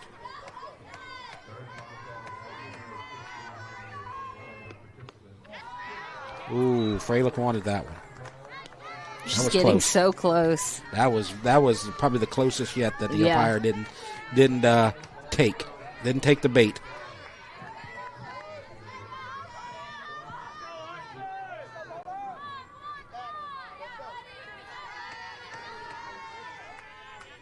One, 2, 1 out. Top of the fourth. Bases full of Lady Gators. Popped up. Will it stay in play? Vicknair's trying to get it, and it just falls foul. And Vicknair and Wilson looking at each other. Little confusion, I guess. And so that's the third pop-up foul that could have – a play could have been made on the Dutchtown side. Second out of this inning. You can see both of them. I was really worried about them running into each other as Vicknair was kind of going full speed, and then both of them just kind of at the last minute, okay, Right, it looked like Vicknair called it all the way, and then it came back to the catcher, and the catcher was standing there and probably should have gotten out the way. Yep. That's my take on it. And the catcher just realized, oh wow, this ball is coming right at me now, and just reached out the glove and couldn't get it on time. So just communication. Vicknair, I think that's the communication thing. Vicknair saying, I called that, and you need to move, perhaps. Yeah, because you can still kind of see, and I always have trouble, peripheral. Yeah. You can see her, but then you don't want to be like, okay, excuse me, move. So still alive right here. 1-2. And that is to center, and it's going to drop a base hit. And 1 run will score, and it's station to station, 1 run in. Base hit for Hudson Bowler. Freshman coming in hot right here for Cinema. It's 4-2. Great job. So now you're going to, unless you get a double play right here, you're going to face the top of the order. So here's the 9 hitter. Trish flew out to third in the third. 2 runs are in. It's 4-2. Low and outside. So 2 solid base hits to center. 1 from Causey, 1 from Bowler, and it's 4-2.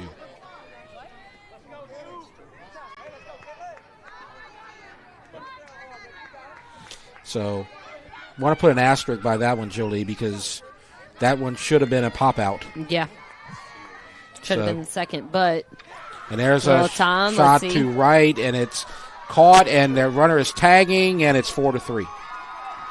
And that's how you just get simply on the board. Yep. Great job right there by Kinley Mesh for putting up an RBI chance for her team to score some kind of points. Yep, and so you have the sac fly to Anna White.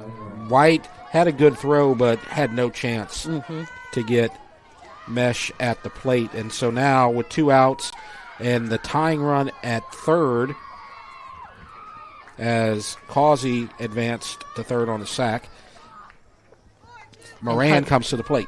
Yep, and Hudson Bowler stays on first because actually, for a runner, you got to get back to the base, but then it's right there. You know what I mean? In right field. So and an error There's right there. There's a throw errant by the second baseman, and this game is tied. And now another run is in, and Sandoval takes the lead.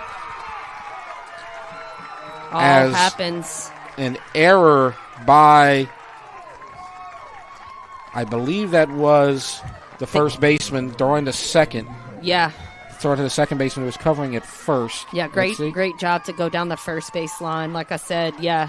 Actually, it was the second baseman throwing to the first baseman, so it's an E4. And 2 runs score. And now that dropped pop-up is going to come back. Right. Yep. Same thing. Should Send them all in the out. second. Should have been the third out. Those little things comes back and gets you, and Sandoval's still here. And you have Wheels and a stolen base out there, so she's definitely going to get this base easily. 5 runs this inning for the Lady Gators.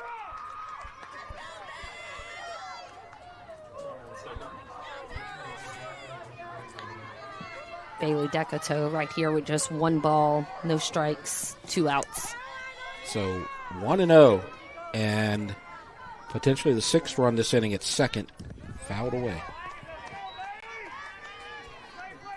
So 1-1. Dutchtown had a 4-0 lead at the top of this inning. So far, Sandoval's answered with 5 on 4 hits and 1 error.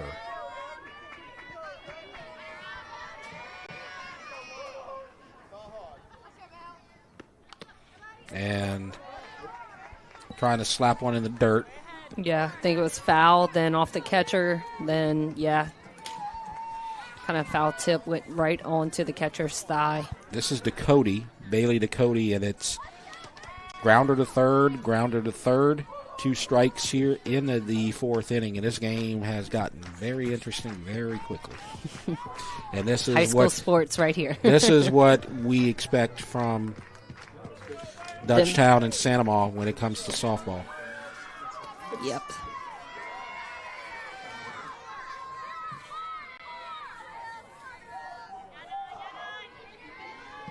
Freilich back in the circle. Inside. So this is the 9th hitter to come up this inning. So Dutchtown got 9 in the 2nd. And this is the 9th batter to come to the plate for Sandoval in the 4th.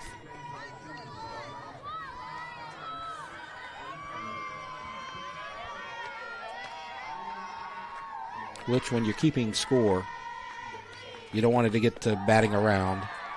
As a swing and a miss, and that will end the inning. And so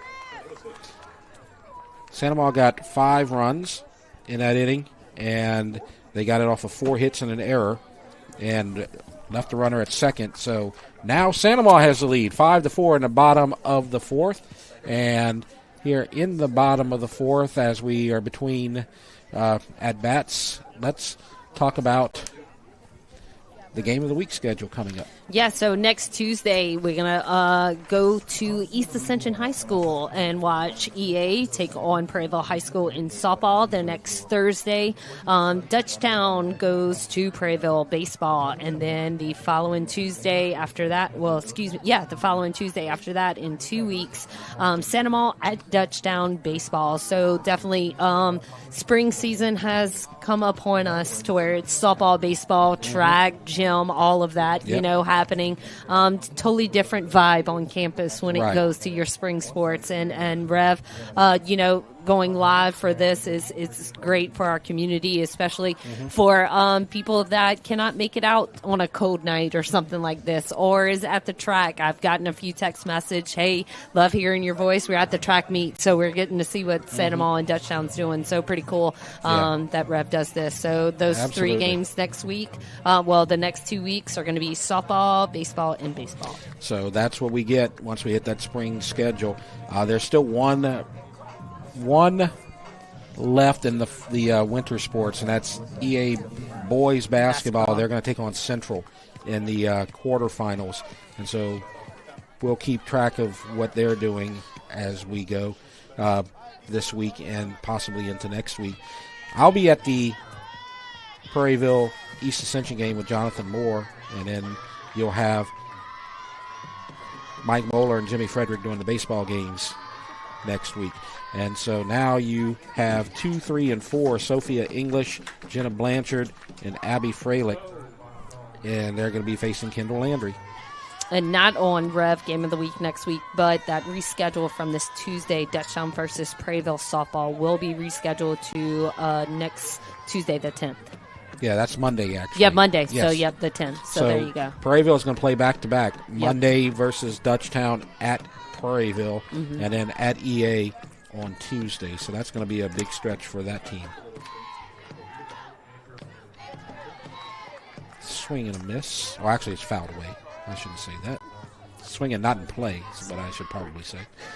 So 2-1. Yes, 2-1 to count to Sophia English. She has reached base both times. She got a single, stole a base, scored a run in the first, and then she reached on a walk in the second, got to third, did not score. Then it's 2-2. Or, 3-1.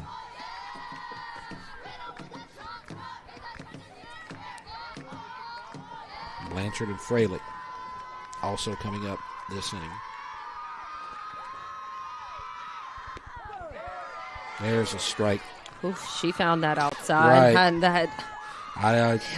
And so I think some of the Dutchtown side might be saying, we were trying that pitch the entire fourth inning and we didn't get it called one time. Right. But that's what happens sometimes. Yeah. And I love this option for Dutchtown because of the fact that what they have coming up has kind of been the instrumental in this game. Sophia English has been home once, left on third, and then you have Blanchard coming up. That's same exact thing. You know what I mean? Left on second twice. So it's you want your people that have got on base today to kind of continue to finish throughout this thing in the bottom of the fourth.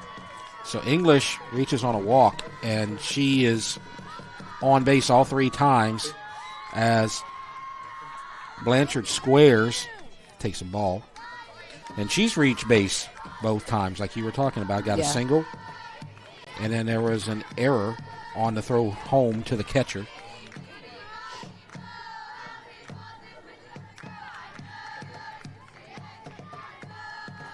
Nobody out. Dutchtown trails, and a pop-up to the catcher caught by Rabelis. And that's a big blow right there. She's trying to get the runner in scoring position for Freilich, and the pop-up's about the worst thing that you can do besides a double play. Yeah, I mean, simple. Brooke was ready for it. She's seen it off the bat, and that was the easy first out for Sandoval. And right there, English is going to have a pinch runner. Yeah, courtesy runner. It's going to be Anna White. There you She's go. the right fielder.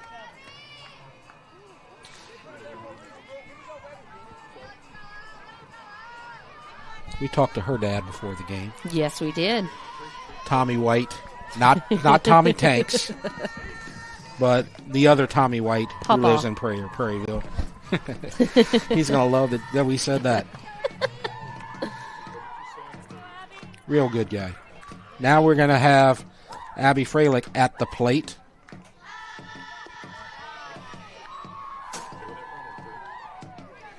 Takes takes a ball. And she flew to left in the first and reached on a fielder's choice on a throw to home for an out in the second. White is on first, running for English.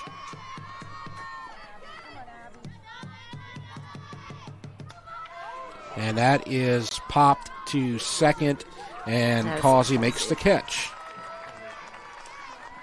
for the second out. This simple replay. Great job, Causey, for getting underneath, having that throwing hand right behind it. It always freaks me out when somebody just goes glove up and without having the backup, because easily in and out in this kind of atmosphere. This inning started out well for Dutchtown as English reached on a walk, but then you have back-to-back pop-ups, and now you have 2 outs. This game, Dutchtown felt pretty comfortable about it an inning ago. Mm-hmm. They were up 4-0 going into the fourth. Right now they trail 5-4 in the bottom of the fourth. And the runner's going, and it's foul. But it hits off of both the catcher and the umpire back here. Yeah, so Anna White's going to have to go back to first. She's been a 3-year starter. She was a second baseman last year. Started out at second base. Now she's moved to right field. Not hitting today. Let's see what Zeller does right here. Keller does right here. I can understand why you said Zeller. They got a lot of that's a softball name here. That's a softball name at the Cinema High School. That was part of last year's, and 3 state championships at Cinema. Second baseman Mary Beth Zeller. But this is Maddie Keller for Dutchtown. Keller, Zeller. Yeah, it's close. Heller, Meller. All of the above. Yes.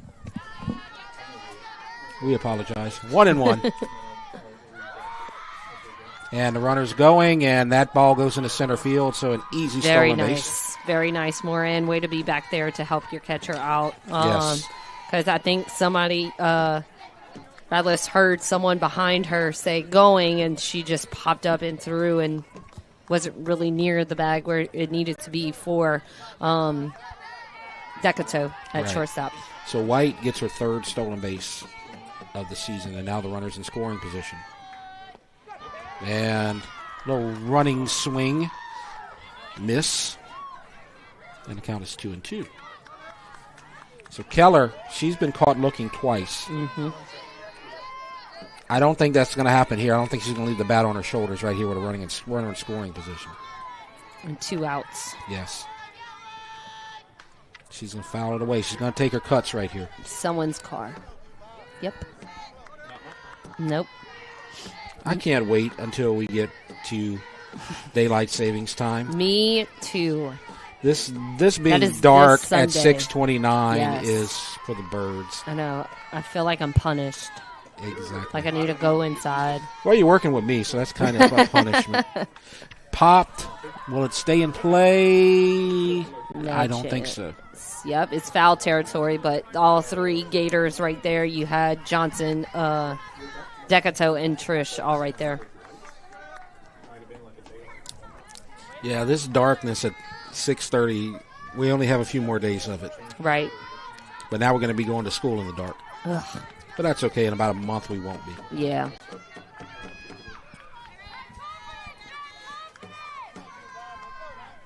Took a cut and struck out. So no runs on no hits, no errors, 1 left on base. So we go to the 5th inning. Santa Maria leads Dutchtown 5-4. Let's take a break. You're watching the Rev Game of the Week. When I tore my ACL, I didn't think I'd ever be able to play soccer again. My doctor told me how important physical therapy would be, so I chose Peak. I'm glad I did. Now I'm stronger, faster, better than ever. Choose Peak. Choose Peak Performance Physical Therapy. Dr. Brian Hollis is Ascension Parish's orthodontist. Dr. Hollis has an excellent reputation for bringing state-of-the-art technology and the highest standard of patient care to Ascension. He attended LSU Dental School, and he completed a residency to become a board-certified specialist in orthodontics. an avid supporter in our community. Dr. Hollis is married to Celeste Pyron Hollis, and they have 4 children. Dr. Hollis, Ascension Parish's orthodontist. Grow up smiling with Hollis Orthodontics. Here we are, Cypress Roofing, a woman-owned roofing company. Specializing in insurance claims. With the hurricane season right around the corner, Give us a call. The expert you can trust. Cypress Roofing, count on us. Top of the 5th here at Dutchtown, and Santa Maria with the lead, 5-4 as we go into the top of the 5th. If you went away for about the last 30 minutes, things have changed dramatically. Dutchtown had a 4-0 lead as we went into the 4th. Santa Maria answered with 5 runs in the 4th, and they now have the 5-4 lead. And now you're going to see 3-4-5 for the Lady Gators. That's Rabalis as with Johnson and Mesh. This is the start of what happened in the top of the 4th. Yes. Rabalis started it off for him.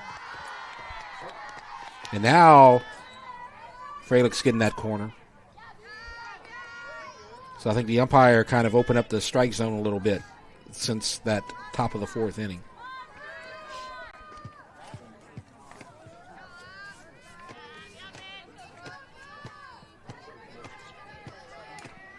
Oh-1. Swing and miss. 0-2. So Rabalis, she started the rally with a base hit. She led off the inning with a base hit, scored a run. She grounded out to short in the 1st. And that was Kaylee Rockefort. That was yes, running technically in for, yes. The runner in that spot scored. And that's a strikeout. So it looks like Fralick is back in her traditional form as she records a strikeout. Her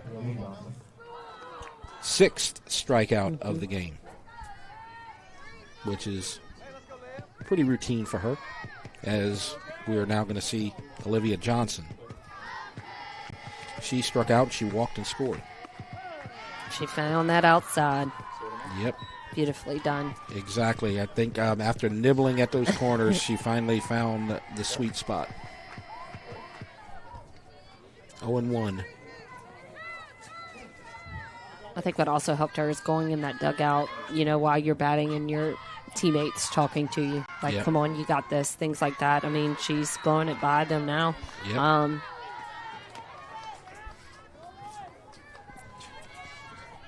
Looks finesse Right. in the 5th. Just Kind of keep going, It was a frustrating inning for her because she was trying to hit those corners and she just wasn't getting the calls. Yeah. Wasn't quite there. And then you had the pop-up that should have been the second out of the inning, and then it turned into a base hit.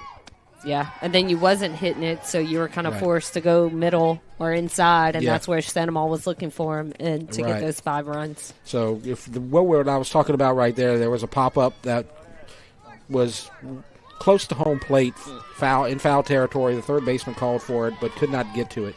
Mhm. And then a couple of pitches later, you had an RBI base hit. That start. Yep. The runs. Way outside. 2-2. So it was frustrating. It's good to see her Yeah. recover.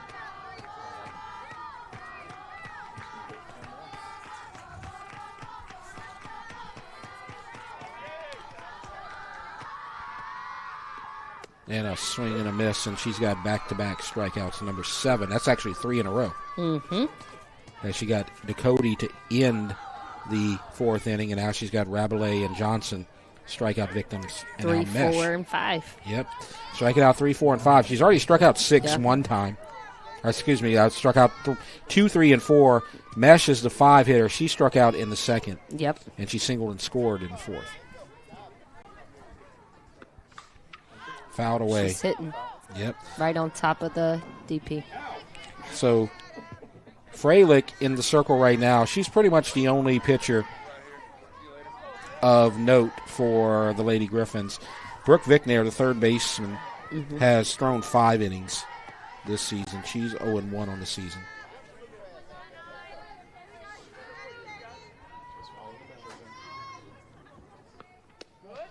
Two inside. One mesh. So now to count 1-1.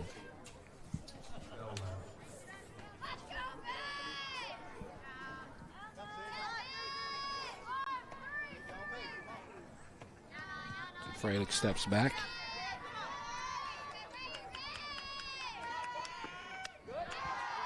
And that's high. And now 3-1. You could definitely tell she was trying to hit the outside, but just kind of got away from her. Umpire called it 2-1, so we're going to call it 2-1. We'll just go with the one that keeps it for real. No, I thought that I'd seen it 3, but I did not. And there's a shot to right to Anna White. And so a 1-2-3 inning. So good recovery for Freilich and the Lady Griffins. No runs on no hits, no errors, nobody left. And now we go to the bottom of the 5th, and it's 5-4 Lady Gators.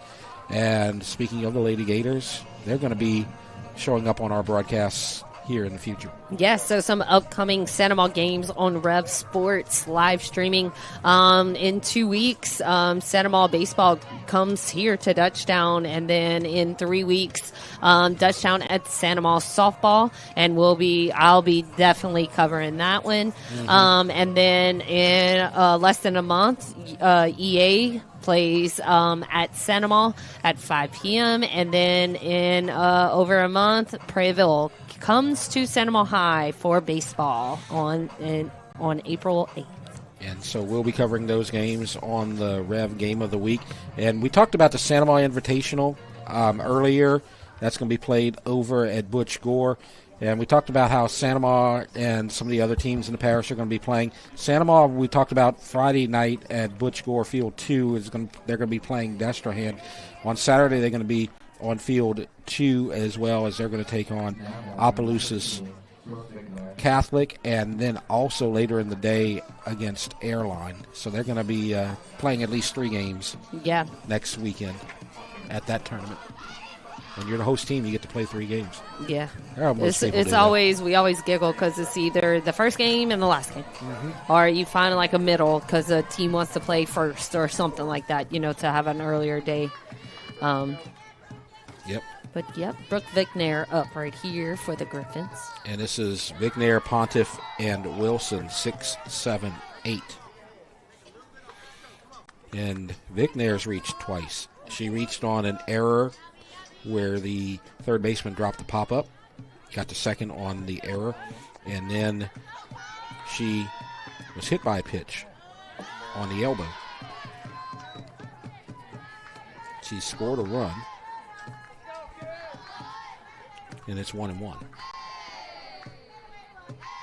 So DUTCHTOWN has 3 more at-bats to try and claim this lead. Down to the last 9 outs. Still plenty of softball to be played today. Or should we say tonight? Next week we'll say today. That's right. I just feel like I got to go to bed now as a swing and a miss. I'm telling you, it's like you're punished. Like, go inside.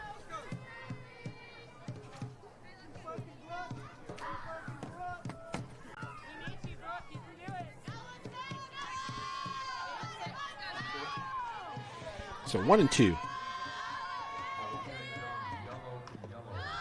Inside. 2-2. Last time they went inside on her, they hit her. That's Landry on the mound. Or down on the mound in the circle, excuse me. Keep on saying that. Gotta stop one day. We get it, but technically it's a circle. Everyone knows the location that you're talking about. So. Yes. And I used to be a pitcher.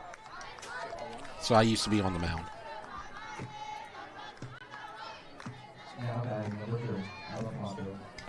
So now 3 times she's reached base.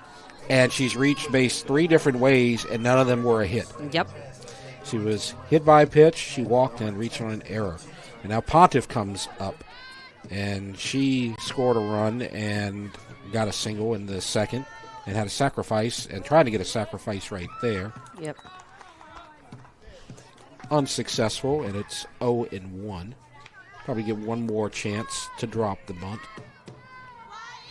You definitely want to do that here because of the no outs and the runner at first. If I were her, I would literally try to put it in between Landry and Mesh at first, because you don't want it to hit third, because third is an easier throw to second. Unobstructed, too. Yeah. High and outside. 1-1. And you only need the one run right now to tie the game. That's your goal right here, is to extend the game or take the lead eventually.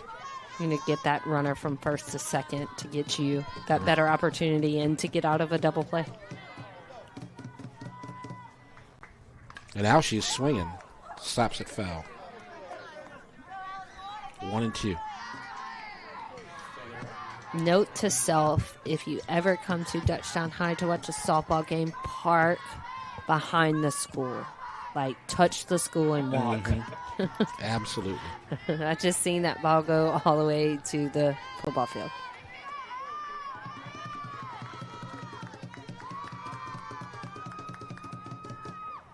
And there's a bouncer foul. So Pontiff kind of swinging away, and she tried to push that previous pitch to the third baseline, and that's what you see a lot when you got a batter with speed hitting left-handed. You try to hit it left down the third baseline because you got an extra step already, and so sometimes you can beat that out.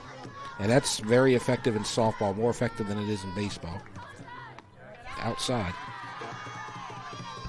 Way outside. 2-2. And like I said, Mackenzie Elisar probably got 4,000 hits that way in that leadoff spot in her career at Santa Monica.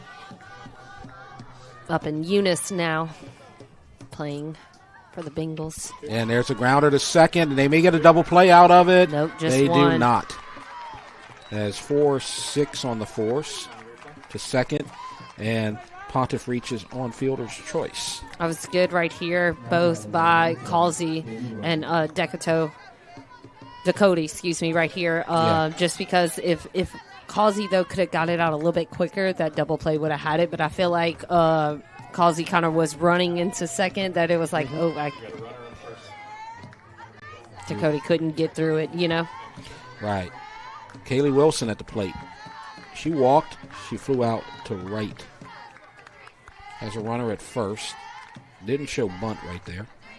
With one out, less likely. Especially with the 9-hitter behind you.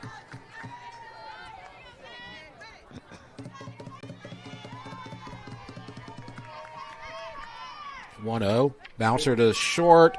Takes the short hop and then a throw to first and another fielder's choice. So Pontiff is out 6-4. And Wilson is on first with 2 outs. And now Van Heverbeck. If those two up the middle can get a little bit more gel and a little bit more comfortable, they could be kind of unstoppable because that's 2 chances. Yeah. But I do love the, hey, let me hold it and not have a wild throw or anything else from that. Because if you do rush a throw trying to turn a double play, that's when something could, come from it, that it goes all the way to the, right fielder. Right. And so now we're going to have Hoagie coming in to be the courtesy runner for Kaylee Wilson.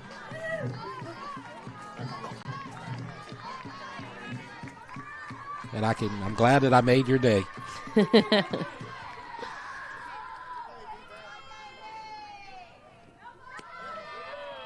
2 outside. That ball outside. So Shelby over here in the press box reminded me today to call her Hoagie because last year I didn't call her Hoagie. And I remembered. So that's Caitlin Hoagie, a sophomore, at first. And Heverbeck takes the ball. she wanted that one, but great eye and great choice. With not pulling the trigger on that bat, coming around on something that's at your eyes. Van Heverbeck has reached. She walked. She also struck out. And the runner's going. Hoagie is safe as the tag hits her shoulder and is dislodged. Yeah. It's definitely there. Let's please see this on this replay. Very Hoagie close. was great. She had a great start on this. Great jump. Got there, simple. Radalis had that ball straight put into Dakota's glove, just kind of popped out at the end. So now the tying run is in scoring position. 3-1 to count to Van Haverbeck. This is a hitter's pitch at 3-1, but you have the 9 hitter and the leadoff hitter coming up on deck. Let's see if they give her the green light. They do not. It's a walk. And now this is what Dutchtown wanted. They wanted the leadoff hitter Johnson to come to the plate and try to make it happen. And now we're going to have a conversation because this is a potential turning point in this game because you have the leadoff hitter and a very fast runner at second. And Coach Nancy Ensminger is going to talk to the home plate umpire. They may bring in a courtesy runner to run for Van Haverbeck. Mm-hmm. And they do. So that's going to be Logan Durand, sophomore, number 2.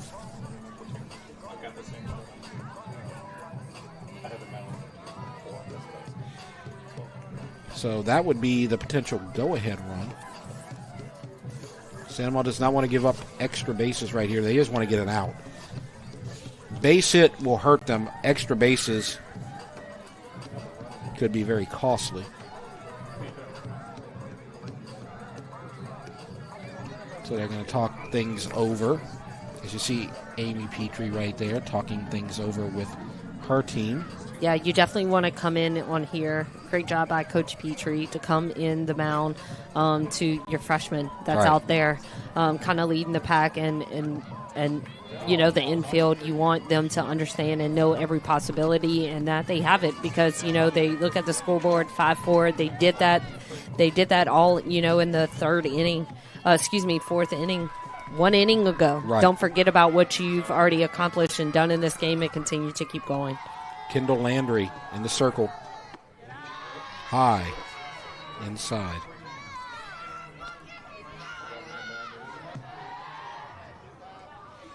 Johnson is 1 for 3. She did get a base hit in the second. She struck out in the first and popped up to the catcher in the third. And there's a drive to right over the outfielder's head, over the fence, and it's a 3-1 homer. Dutchtown takes the lead, 7-5, and that's a home run from the leadoff hitter, Caroline Johnson. So 3-run homer, her first home run of the season. And that is about the best time Absolutely. to get a home run. Look at that. Just beautiful work right there. Just simple swung bat. Felt right. The sound of the bat was even better. Great job by Caroline Johnson for putting her team back into this game. Putting her up 7-5 here in the 5th. And they're going to have to pull the pitcher, Landry, after that. And we're going to see a new pitcher on the mound for the Lady Gators, and that's going to be Haley Hebert. She's wearing number 30. We had originally had her marked as a starting pitcher, but she's going to come in right now. So, just like that, 3-run homer from Caroline Johnson gives Dutchtown the lead, 7-5. This is what you expect to see every time Dutchtown and Santa Ma play. You're going to see fireworks. You're going to see an exciting game. Maybe a few more mistakes and errors than what we're used to seeing in past games, but it's always exciting and it's always very close. This game still, there's a lot left to be played, as we now are going to have the number 2 hitter, Sophia English, coming to the plate. The bases have been cleared after the 3-run homer. She's trying to reach for the 4th time today. There's a strike.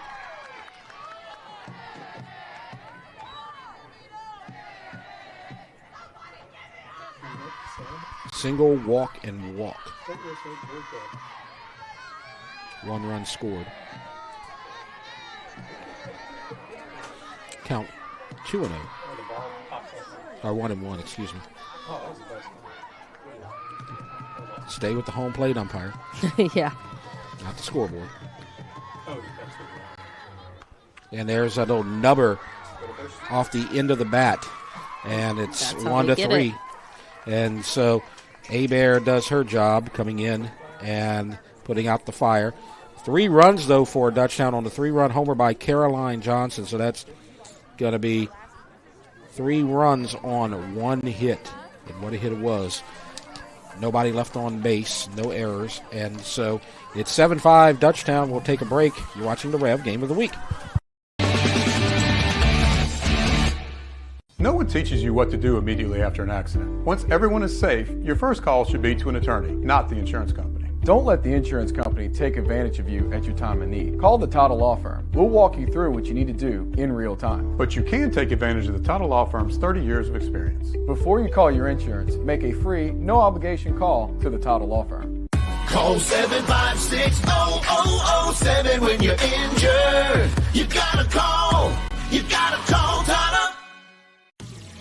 B.T. Chapman and A.J. Pickett with Advantage Therapy are honored and excited to team up with Dutchtown High School's athletics. At Advantage Therapy, we are dedicated to helping our patients regain the highest possible functional status through one-on-one patient care. Advantage Therapy has spent nearly 2 decades providing both outpatient orthopedic physical therapy and occupational therapy to the people of Ascension and surrounding parishes. From all of us at Advantage Therapy, go Griffins!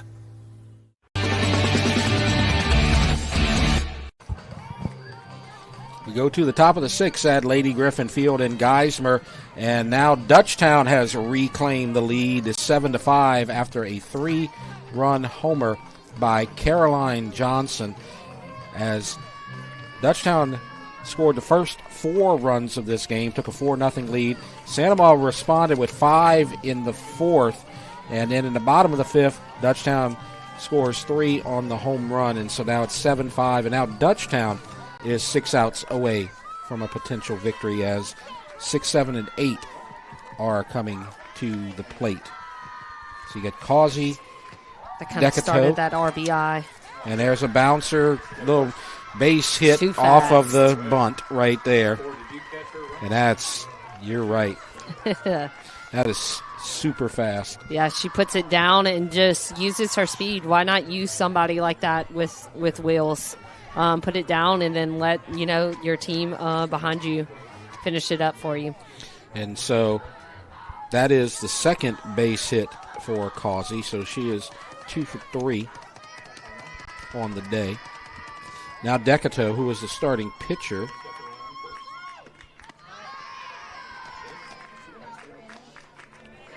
and she stays in after she was removed.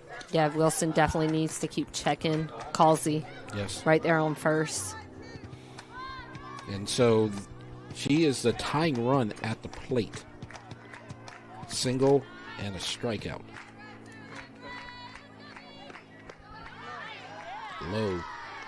I don't think that one was outside. I think it was more low. 2-0.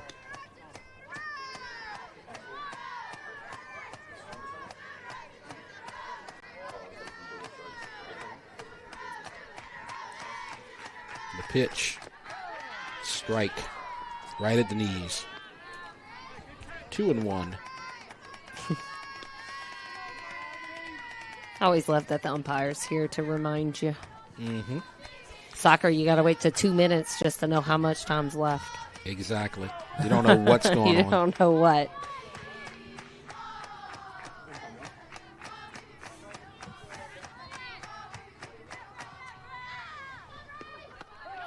And she found the corner that time. Yes, beautiful. Beautifully done. She was nibbling a lot in that fourth inning when she gave up the 5 runs, and she couldn't hit that corner to save her life. And in the 5th and the 6th inning, she's been hitting those corners.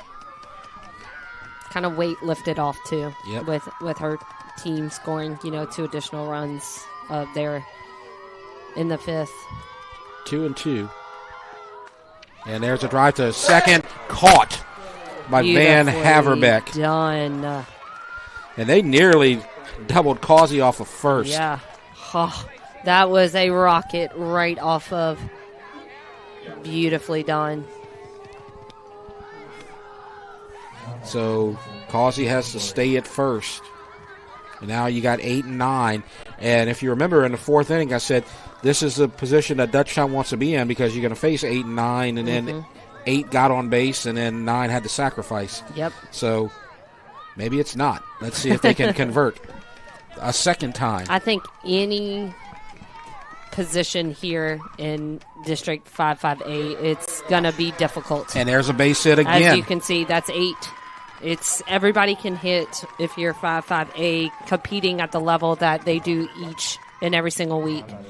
Beautifully done. Kind of hits. Yep. Froelich right there inside the ankle. Good thing it's not pitch and ankle. Yep. So now you got the Actually, it run. Is. So. Oh, it is. Yeah, we'll see I how hope this she does. doesn't affect her by any means. And so Causey's at second. Bowler's at first with another base hit. Back-to-back base hits for Bowler. She's the tying run at first. Now the 9-hitter. Inside. Trish. She flew to short. Excuse me, pop the third. Excuse me, pop the third, and then sacrifice fly to right.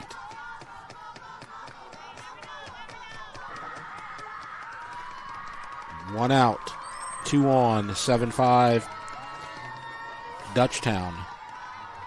And only have 1 ball right now.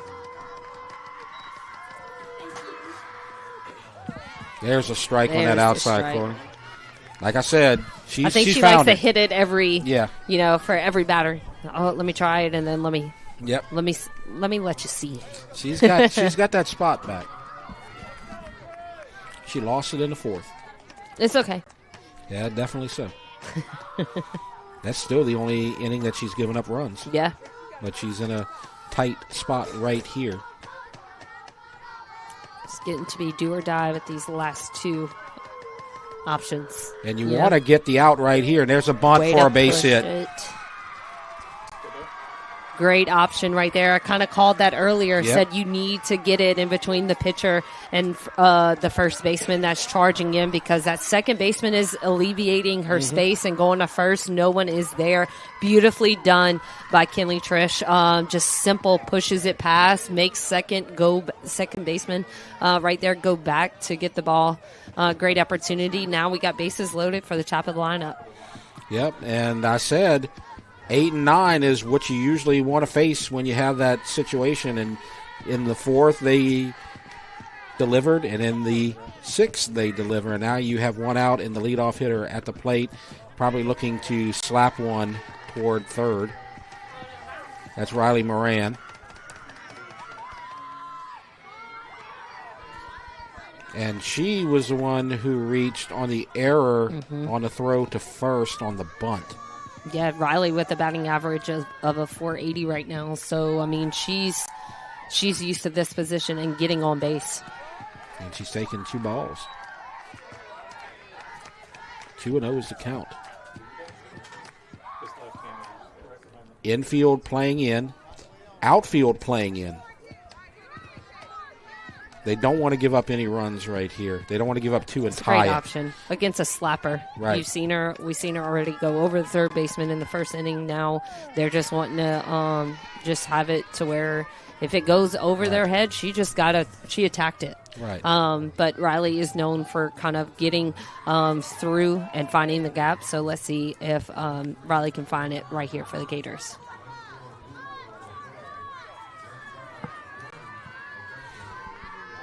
They definitely don't want to give up the tying run at second. And like you said, the style of hitter, it makes sense to have that outfield in. Yeah, absolutely. Because a slapper is literally just going to try to aim it, into the ground or a line drive, things of that nature. They're not trying to powerhouse it or anything else. So great option and great opportunity for the Griffins to kind of keep the ball in front and not have so much damage happen if it does get to the outfield.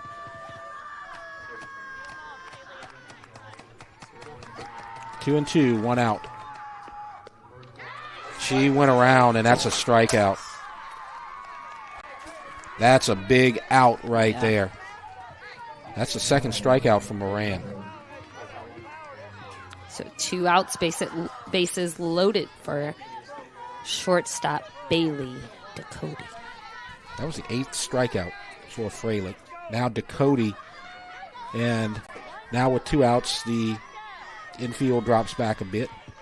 Outfield drops back a bit.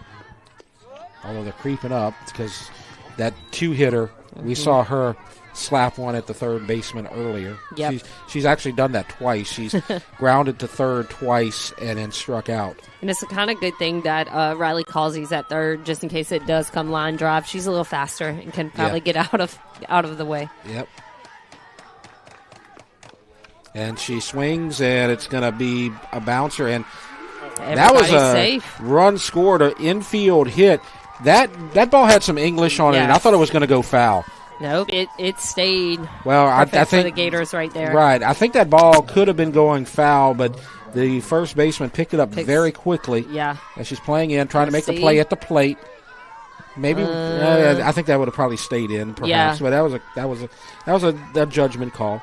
Yep, and an RBI, and it's 7-6. And you had the speed at third. Yep. So that was easy run in for the Gators, but beautifully played out for Bailey. And so RBI base hit for Ducote.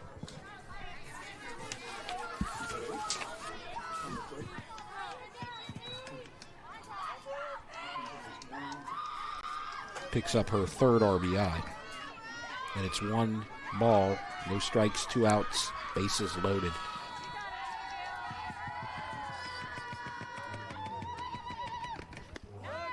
Outside.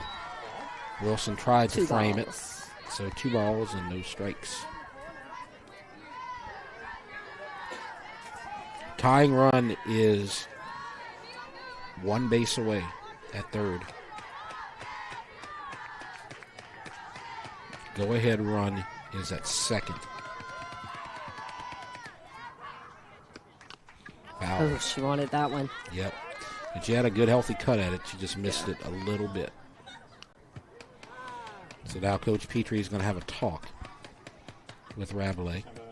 Or Rabelais, excuse me. Say it however you want. Well, I'm gonna do it the right way. You got it. It's always funny in South Louisiana. Like I see, like the pitcher here for Sandoval that's come on, Haley Hebert. I've seen it. Herbert. Nope. I've seen it. Hebert. Oh, I know. I mean, it's the funniest thing. Hebert. So I've always told, my students that come in at the beginning of the year, I am not an English major. Mm-hmm. I'm from South Louisiana, so whatever I say, you just tell me if I'm right or wrong. And then if I'm wrong, don't be rude. Just let me know. And so I always giggle because Brooke, I would say it wrong all the time. And she finally looked at me, look. And I was like, okay, thanks. Mm-hmm. It's okay, because I used to see announcers all the time talk about New Orleans Saints quarterback Bobby Hebert. Yep. Mm-hmm. 2-1, swing and a miss. 2-2. 2-2-2. And the press box a little excited here with 2 outs. Yeah. As we have a guest here in the press box. Barry Whittington is here, and he's excited. He wants that third strike and that third out. Barry Whittington, the principal at Dutchtown High School. Outside. 2 out. And now 3-2. 2 outs. Tying run at third. A walk ties the game.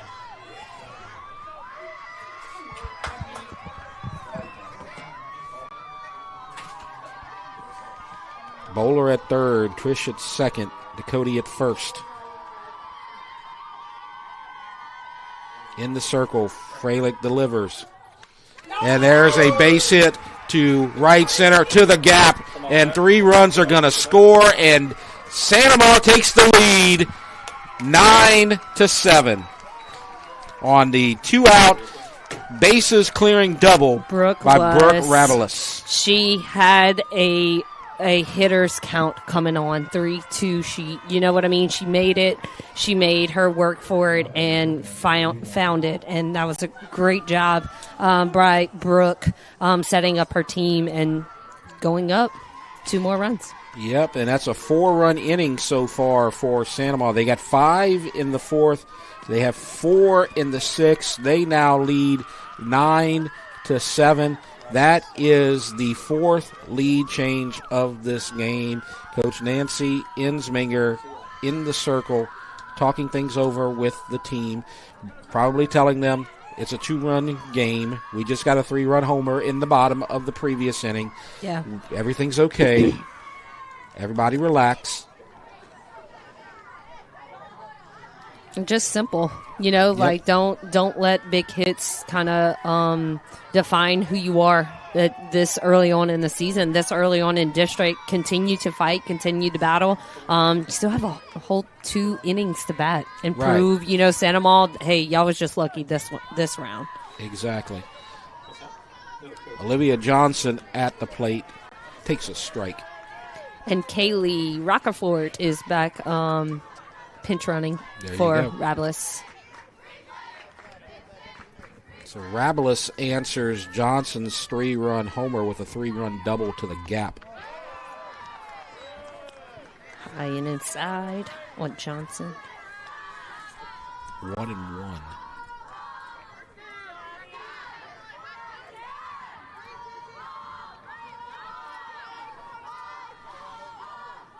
Four runs on 5 hits so far. Swing and a miss. 1-2. 2 outs. Santa Maria loves the big inning. They got a 5-spot and a 4-spot here today. They've only scored in 2 innings and they have 9 runs fouled away. That's close to my car. I didn't hear anything. I saw a bus, so I was looking for yours. Yet again, I say you might want to park behind Dutchtown High if you come in. Good shot of both coaches right there.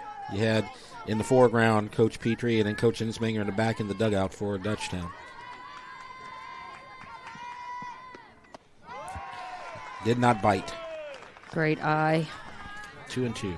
But great option right there for Froelich. I mean, you want her to try to chase. You have 2 outs. You want this inning to be done with.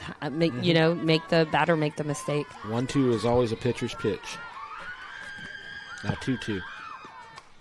And there's a fly to center. Right there. Caught by Maddie Keller for the 3rd out. But Santa Maria has struck back with 4 runs, and they retake the lead on 5 hits.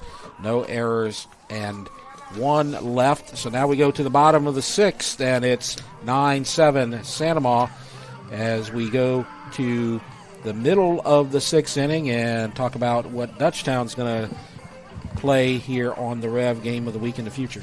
So Dutchtown is going to be live in next week, where Dutchtown baseball travels to Prairieville High, and then in 2 weeks, Dutchtown hosts Sanoma baseball, and then 3 weeks on the 29th, softball Dutchtown at Sanoma High. So kind of just a repeat of hopefully how tonight's going to go, and then in a month, Dutchtown at East Ascension baseball. That is all the Dutchtown Griffins games that will be live on REV in the next month.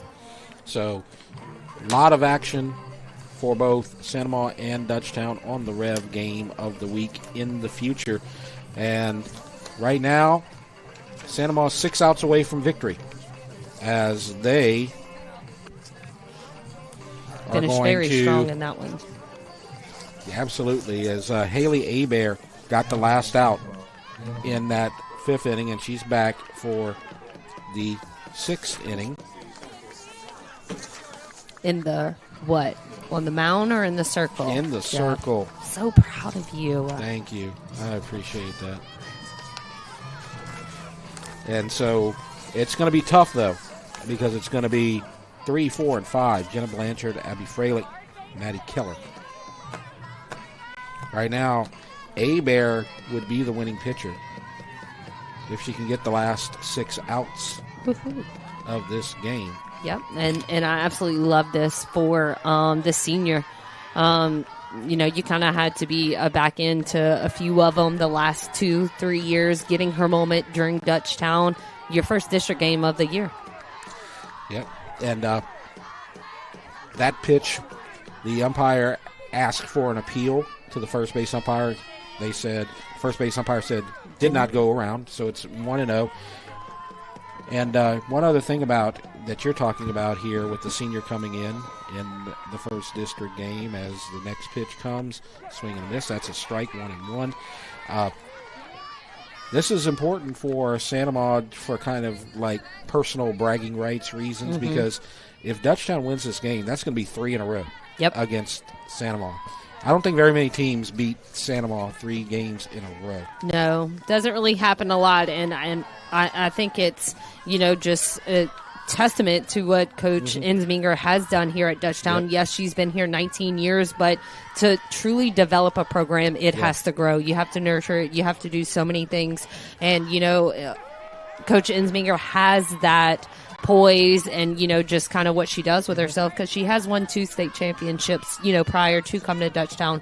But, what she does here is definitely shows that. I mean, Dutchtown last year, just in the first win that they had against Sanoma, snapped an 84-game district winning streak from Sanoma. So Sanoma is definitely coming to prove a point this year, against Dutchtown, because of that hurt them, but that also motivated them to win a state championship last year. They just got the strikeout, so they're 5 outs away as Freilich's going to come to the plate. And I know if you ask her right now, people on the team will probably say, we're not worried about that we're not thinking about that. Are they thinking about the fact that Dutchtown beat them twice last year? It stung. It definitely did sting, because you stopped a tradition. Yeah. You know what I mean? You had so many wins in district time, but it was also Sandomal's wake-up call last year. It was the perfect time for them to kind of have those heart-to-hearts, like, do we really want this? Are we into this? This is a Sandomal way, and it woke them up for state. They knew how to lose the big one, and that senior Hebert is just loving this moment. She gets to finally show what she's done these 4 years on the freshman, the JV squad and things like that. This is her moment, and I'm loving seeing this from the senior on the circle. And struck her out on 3 pitches. Beautifully done. And that second pitch was amazing, that change of speed, and got caught looking. So back-to-back strikeouts for Haley Hebert. And now Maddie Keller. Actually, Maddie Keller will not come to the plate, as we're going to see a pinch hitter, number 28. That's Jenna Humphrey.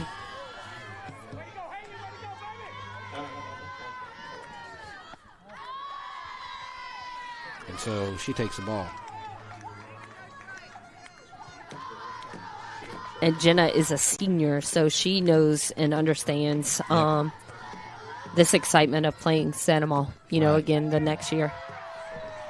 Strike called, 1-1.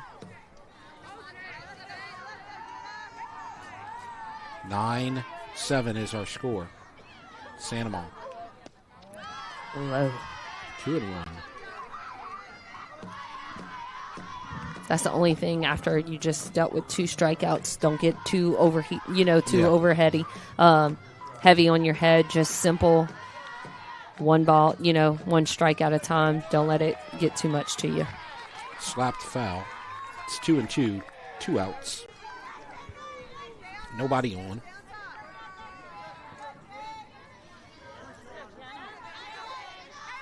Sanoma trying to cling to a 9-7 lead. Ooh, change of pace, just nice. Missed. That just had missed. Then the whole team was ready for it. I think the crowd was too, as we can see. A little high. I see it in Brooks' face, just missed it. If he calls it, he likes us. The shortstop, Cody, was halfway to the dugout. Yeah, and a swing and a miss. And there you go. Back to back strikeouts. No runs, no hits, no errors, nobody left. And we're going to go to the 7th inning. Sanoma 9, DUTCHTOWN 7. You're watching the REV Game of the Week. The athletic training staff of DUTCHTOWN High School would like to thank the following sponsors for their support of our Griffins Sports Medicine Program. Advantage Physical Therapy, Cotta Law Firm, Baton Rouge Orthopedic Clinic Foundation, Hollis Orthodontics. It all began in 1935, a new era in telecommunications, right here in Southeast Louisiana, born from the ambitions of several local families, with a clear vision and outlook focused on the future, connecting people across 10 parishes, one household at a time, powering an internet superhighway from the bayou to the river, built to deliver the speed and reliability every customer needs. We are REV, 90 years of building connections. The athletic training staff of DUTCHTOWN High School would like to thank the following sponsors for their support of our Griffins Sports Medicine Program. Cypress Roofing, SEC Heating and Cooling, Peak Performance Physical Therapy, Raising Cane's in Prairieville. Welcome back as we go to the 7th inning in a classic softball game between Sanoma and DUTCHTOWN. 4 lead changes here tonight. Right now, it's the Lady Gators with the lead, 9-7. As Freilich tries to keep the deficit 2. Facing 5, 6, and 7. That's Mesh, Causey, and Decato. First pitch is a ball. Kind of what caused all the troubles in the other innings.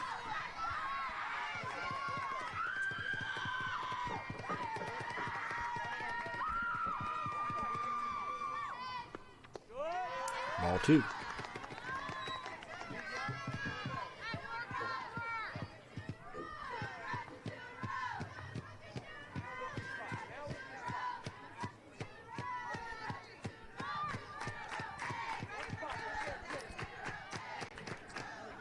Mesh struck out, singled, and flew to right. Ball 3. Too high inside on that one.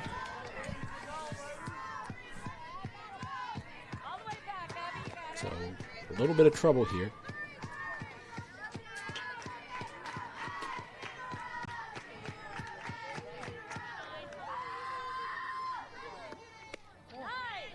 Four-pitch walk. And Mesh will take first base, and Causey will come to the plate. 2 for 3 runs, 2 runs scored, and she grounded out to third. Both of her hits are singles.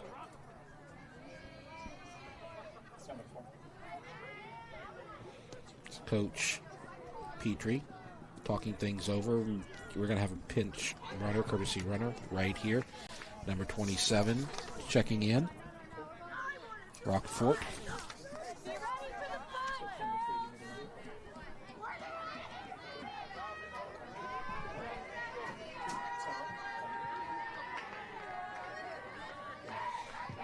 So with a runner on first and nobody out, we'll see what Causey does. May try to drop one right here and get the insurance run in scoring position. That's what they're expecting. It's popped up to the pitcher. And an out. And so just got to put it down. Yep. On that one, but beautifully done by pitcher, senior pitcher.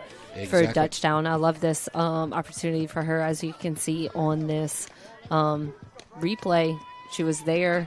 They tried to find the gap right there between the pitcher and first, but kind of popped it up. Caused that one out, but it's still a runner at first for the Gators. Decato at the plate, fouled away. She singled.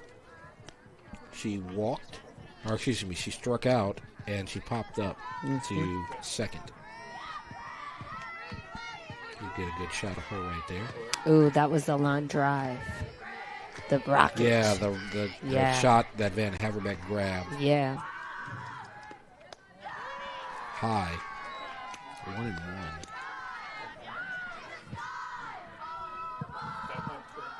I'm just giggling like that was just an inning ago.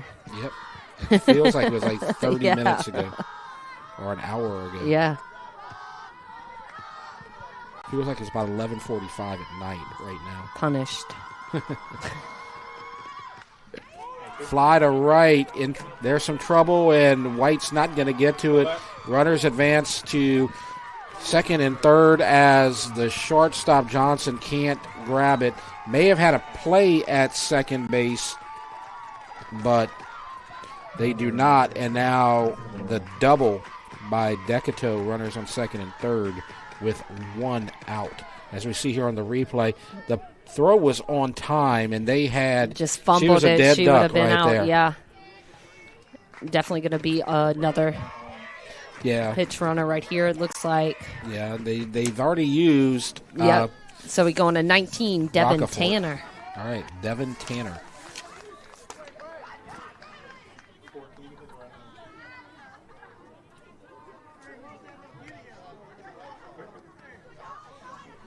You know, it's a shame that track and field season is the same season as softball, because I know you'd like to get some of those 100-meter runners coming in and running the bases for you.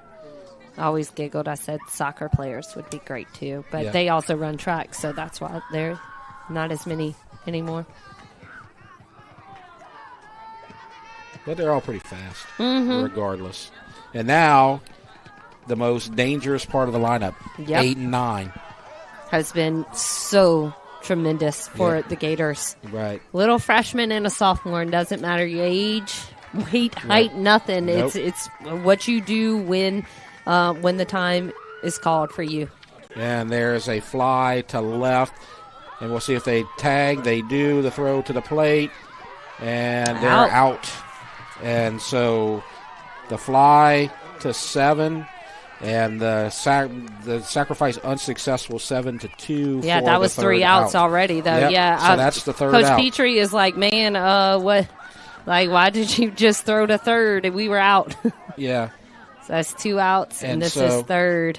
Yep, and so. I think she was trying to make sure that she may have thought that she got under the tag, as it was a high bounce, but she did not get under the tag. They tagged her in time as you get the third out, and so that's going to be no runs on 1 hit, no errors, and 1 left on base. So now we go to the bottom of the 7th, and Dutchtown needs 2 to tie, and they need 3 to win. It's 9-7, and got a great crowd out here tonight, like you would expect for Santa Maria Dutchtown, as Santa Maria definitely represented, and of course all the Dutchtown parents are out here as well. And so it's been a fun night. Last time we can say that, hopefully. Yeah, As you see under blankets, some of the Dutchtown hoodies, parents out there. It's been a busy day in 5-5A softball. We had a couple of finals for you. Walker defeated Prairieville, and East Ascension defeated Live Oak. And so we have those two finals so far, and this is the third game, so that would tell me that Denham Springs must have the bye in that second game. Yeah, and it's crazy to know that, Walker comes to Santa Maria next week and things like that. So it's going to be already a lot of the top in the districts are playing each other kind of first. Yeah. As it's always fun. Always giggled because in some sports it's always it has to go to the last two people play, and it's like no. In the few recent years, softball has been 1, 2, 3 games. Yep. You know what I mean? Vic Nair is the batter, and it's Vic Nair, Pontiff, and Wilson. That's 6, 7, 8 due up for Dutchtown.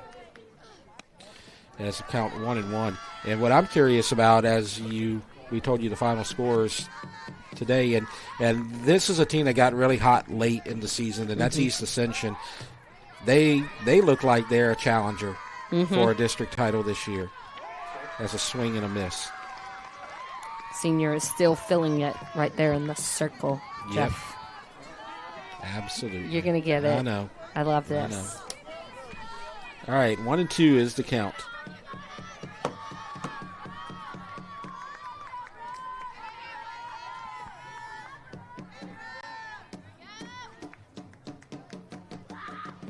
Strike 3.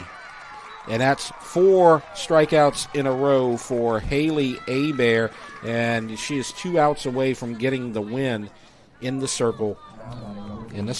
Yes, see? For the Lady Gators. I feel like if I just talk to you more and say it works. See, that's why I'm going to keep saying Here's my question, though. That last pitch, was that a shot on goal? No. Oh, okay. God, I thought it was. There's no. Was she offsides? Yeah. Okay, I'm just checking. No, she was in the box. And there it is. that's driven to the gap, and that's extra bases, perhaps. And that's how you No, it's just a base hit. Yeah. Because it got to the wall so quickly. Yeah. It was a rocket. Great job by Ella Pontiff because of the fact that she's keeping her team in this. Never say never. Goonies never die. Yep. And now Coach Insminger is going to probably get a courtesy runner right here, and she does. And that's going to be Hoagie. Yep. Yeah. And I'll tell you why that base hit was important, Jolie, because now you've got 8 and 9 coming up with 1 out. If one of these two can get on base, you get to the top of the lineup. And who's the leadoff hitter? Yep, Caroline Johnson. The 3-run homer, Caroline Johnson. So you need to get one more player on base so that Johnson can come up at the top of the lineup. So either Wilson has to reach or Van Heverbeck has to reach, and they can get to Johnson. So these last two batters are really critical, fouled away. Right behind us. I was ready to jump up, too. Yep, I saw you. But I like this opportunity for the Griffins because of their 7, 8, 9. They've all hit home at least twice or, once. And I'm just looking at this going, you want that 7, 8, 9. I've always loved they say that's the weaker people, but that's the underdogs that want it. Throw back. And Hoagie is safe. She couldn't go very far. The ball got away from Rabelis, but not too far. Yes. Yeah. So now to count 1-1. Either Wilson or Van Heverbeck has to reach base to get to Johnson. That change of pace is just so deadly. She's on.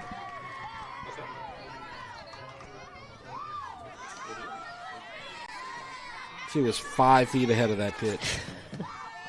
And she might have gotten extra bases if she would have made contact the way she was swinging out of her shoes. Yeah. And there's another strikeout. So 5 strikeouts in the last 6 batters. Now Van Heverbeck has to reach. Either she reaches or this game is over. And Caroline Johnson is on deck.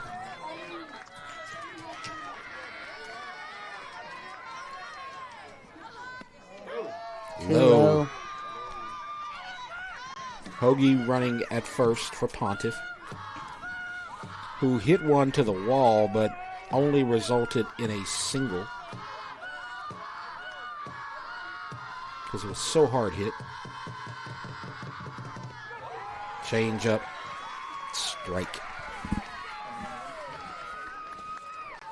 Van Heverbeck froze. 2 outs. Abear trying to get the win. A little high. 2-1. Santa 1 out away from avenging the sweep from last season.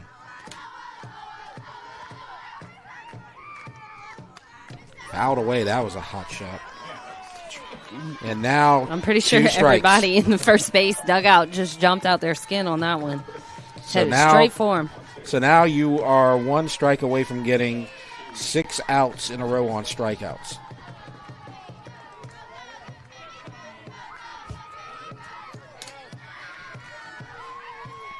Santa Maria 1 pitch away from a victory. And there's a drive to right, base hit, and Johnson's going to come to the plate as the go-ahead run or game-winning run. Caroline Johnson, last time she came to the plate, hit a 3-run homer. Dutchtown trails by 2. She's at the plate. A 3-run homer would win it. This is why I love doing the game of the week. Yeah. Win or lose, I just love watching good athletic contests. Yep. Absolutely. Just anything on any sport. It's they are both going to the last end. It's do or die right here. Barry Winnington's on his feet. He's excited. I might get up on my feet too. This is pretty intense. We're going to get a courtesy runner for Van Haverbeck. And that's number 2. Logan Duran. Okay. Extra bases would tie it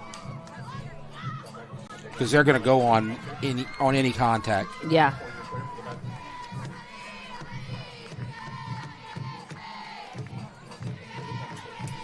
So can Haley Hebert get the win? 3rd Santa Maria pitcher of the night. Just breathe. You know, you set 2 down already this inning. Trust in your instincts, trust in your arm and the people behind you. Johnson at the plate. Strike. Can she hit back-to-back 3-run homers and win it? That was actually a really beautiful outside pitch. You know, Brooke held it exactly what a catcher needed to do.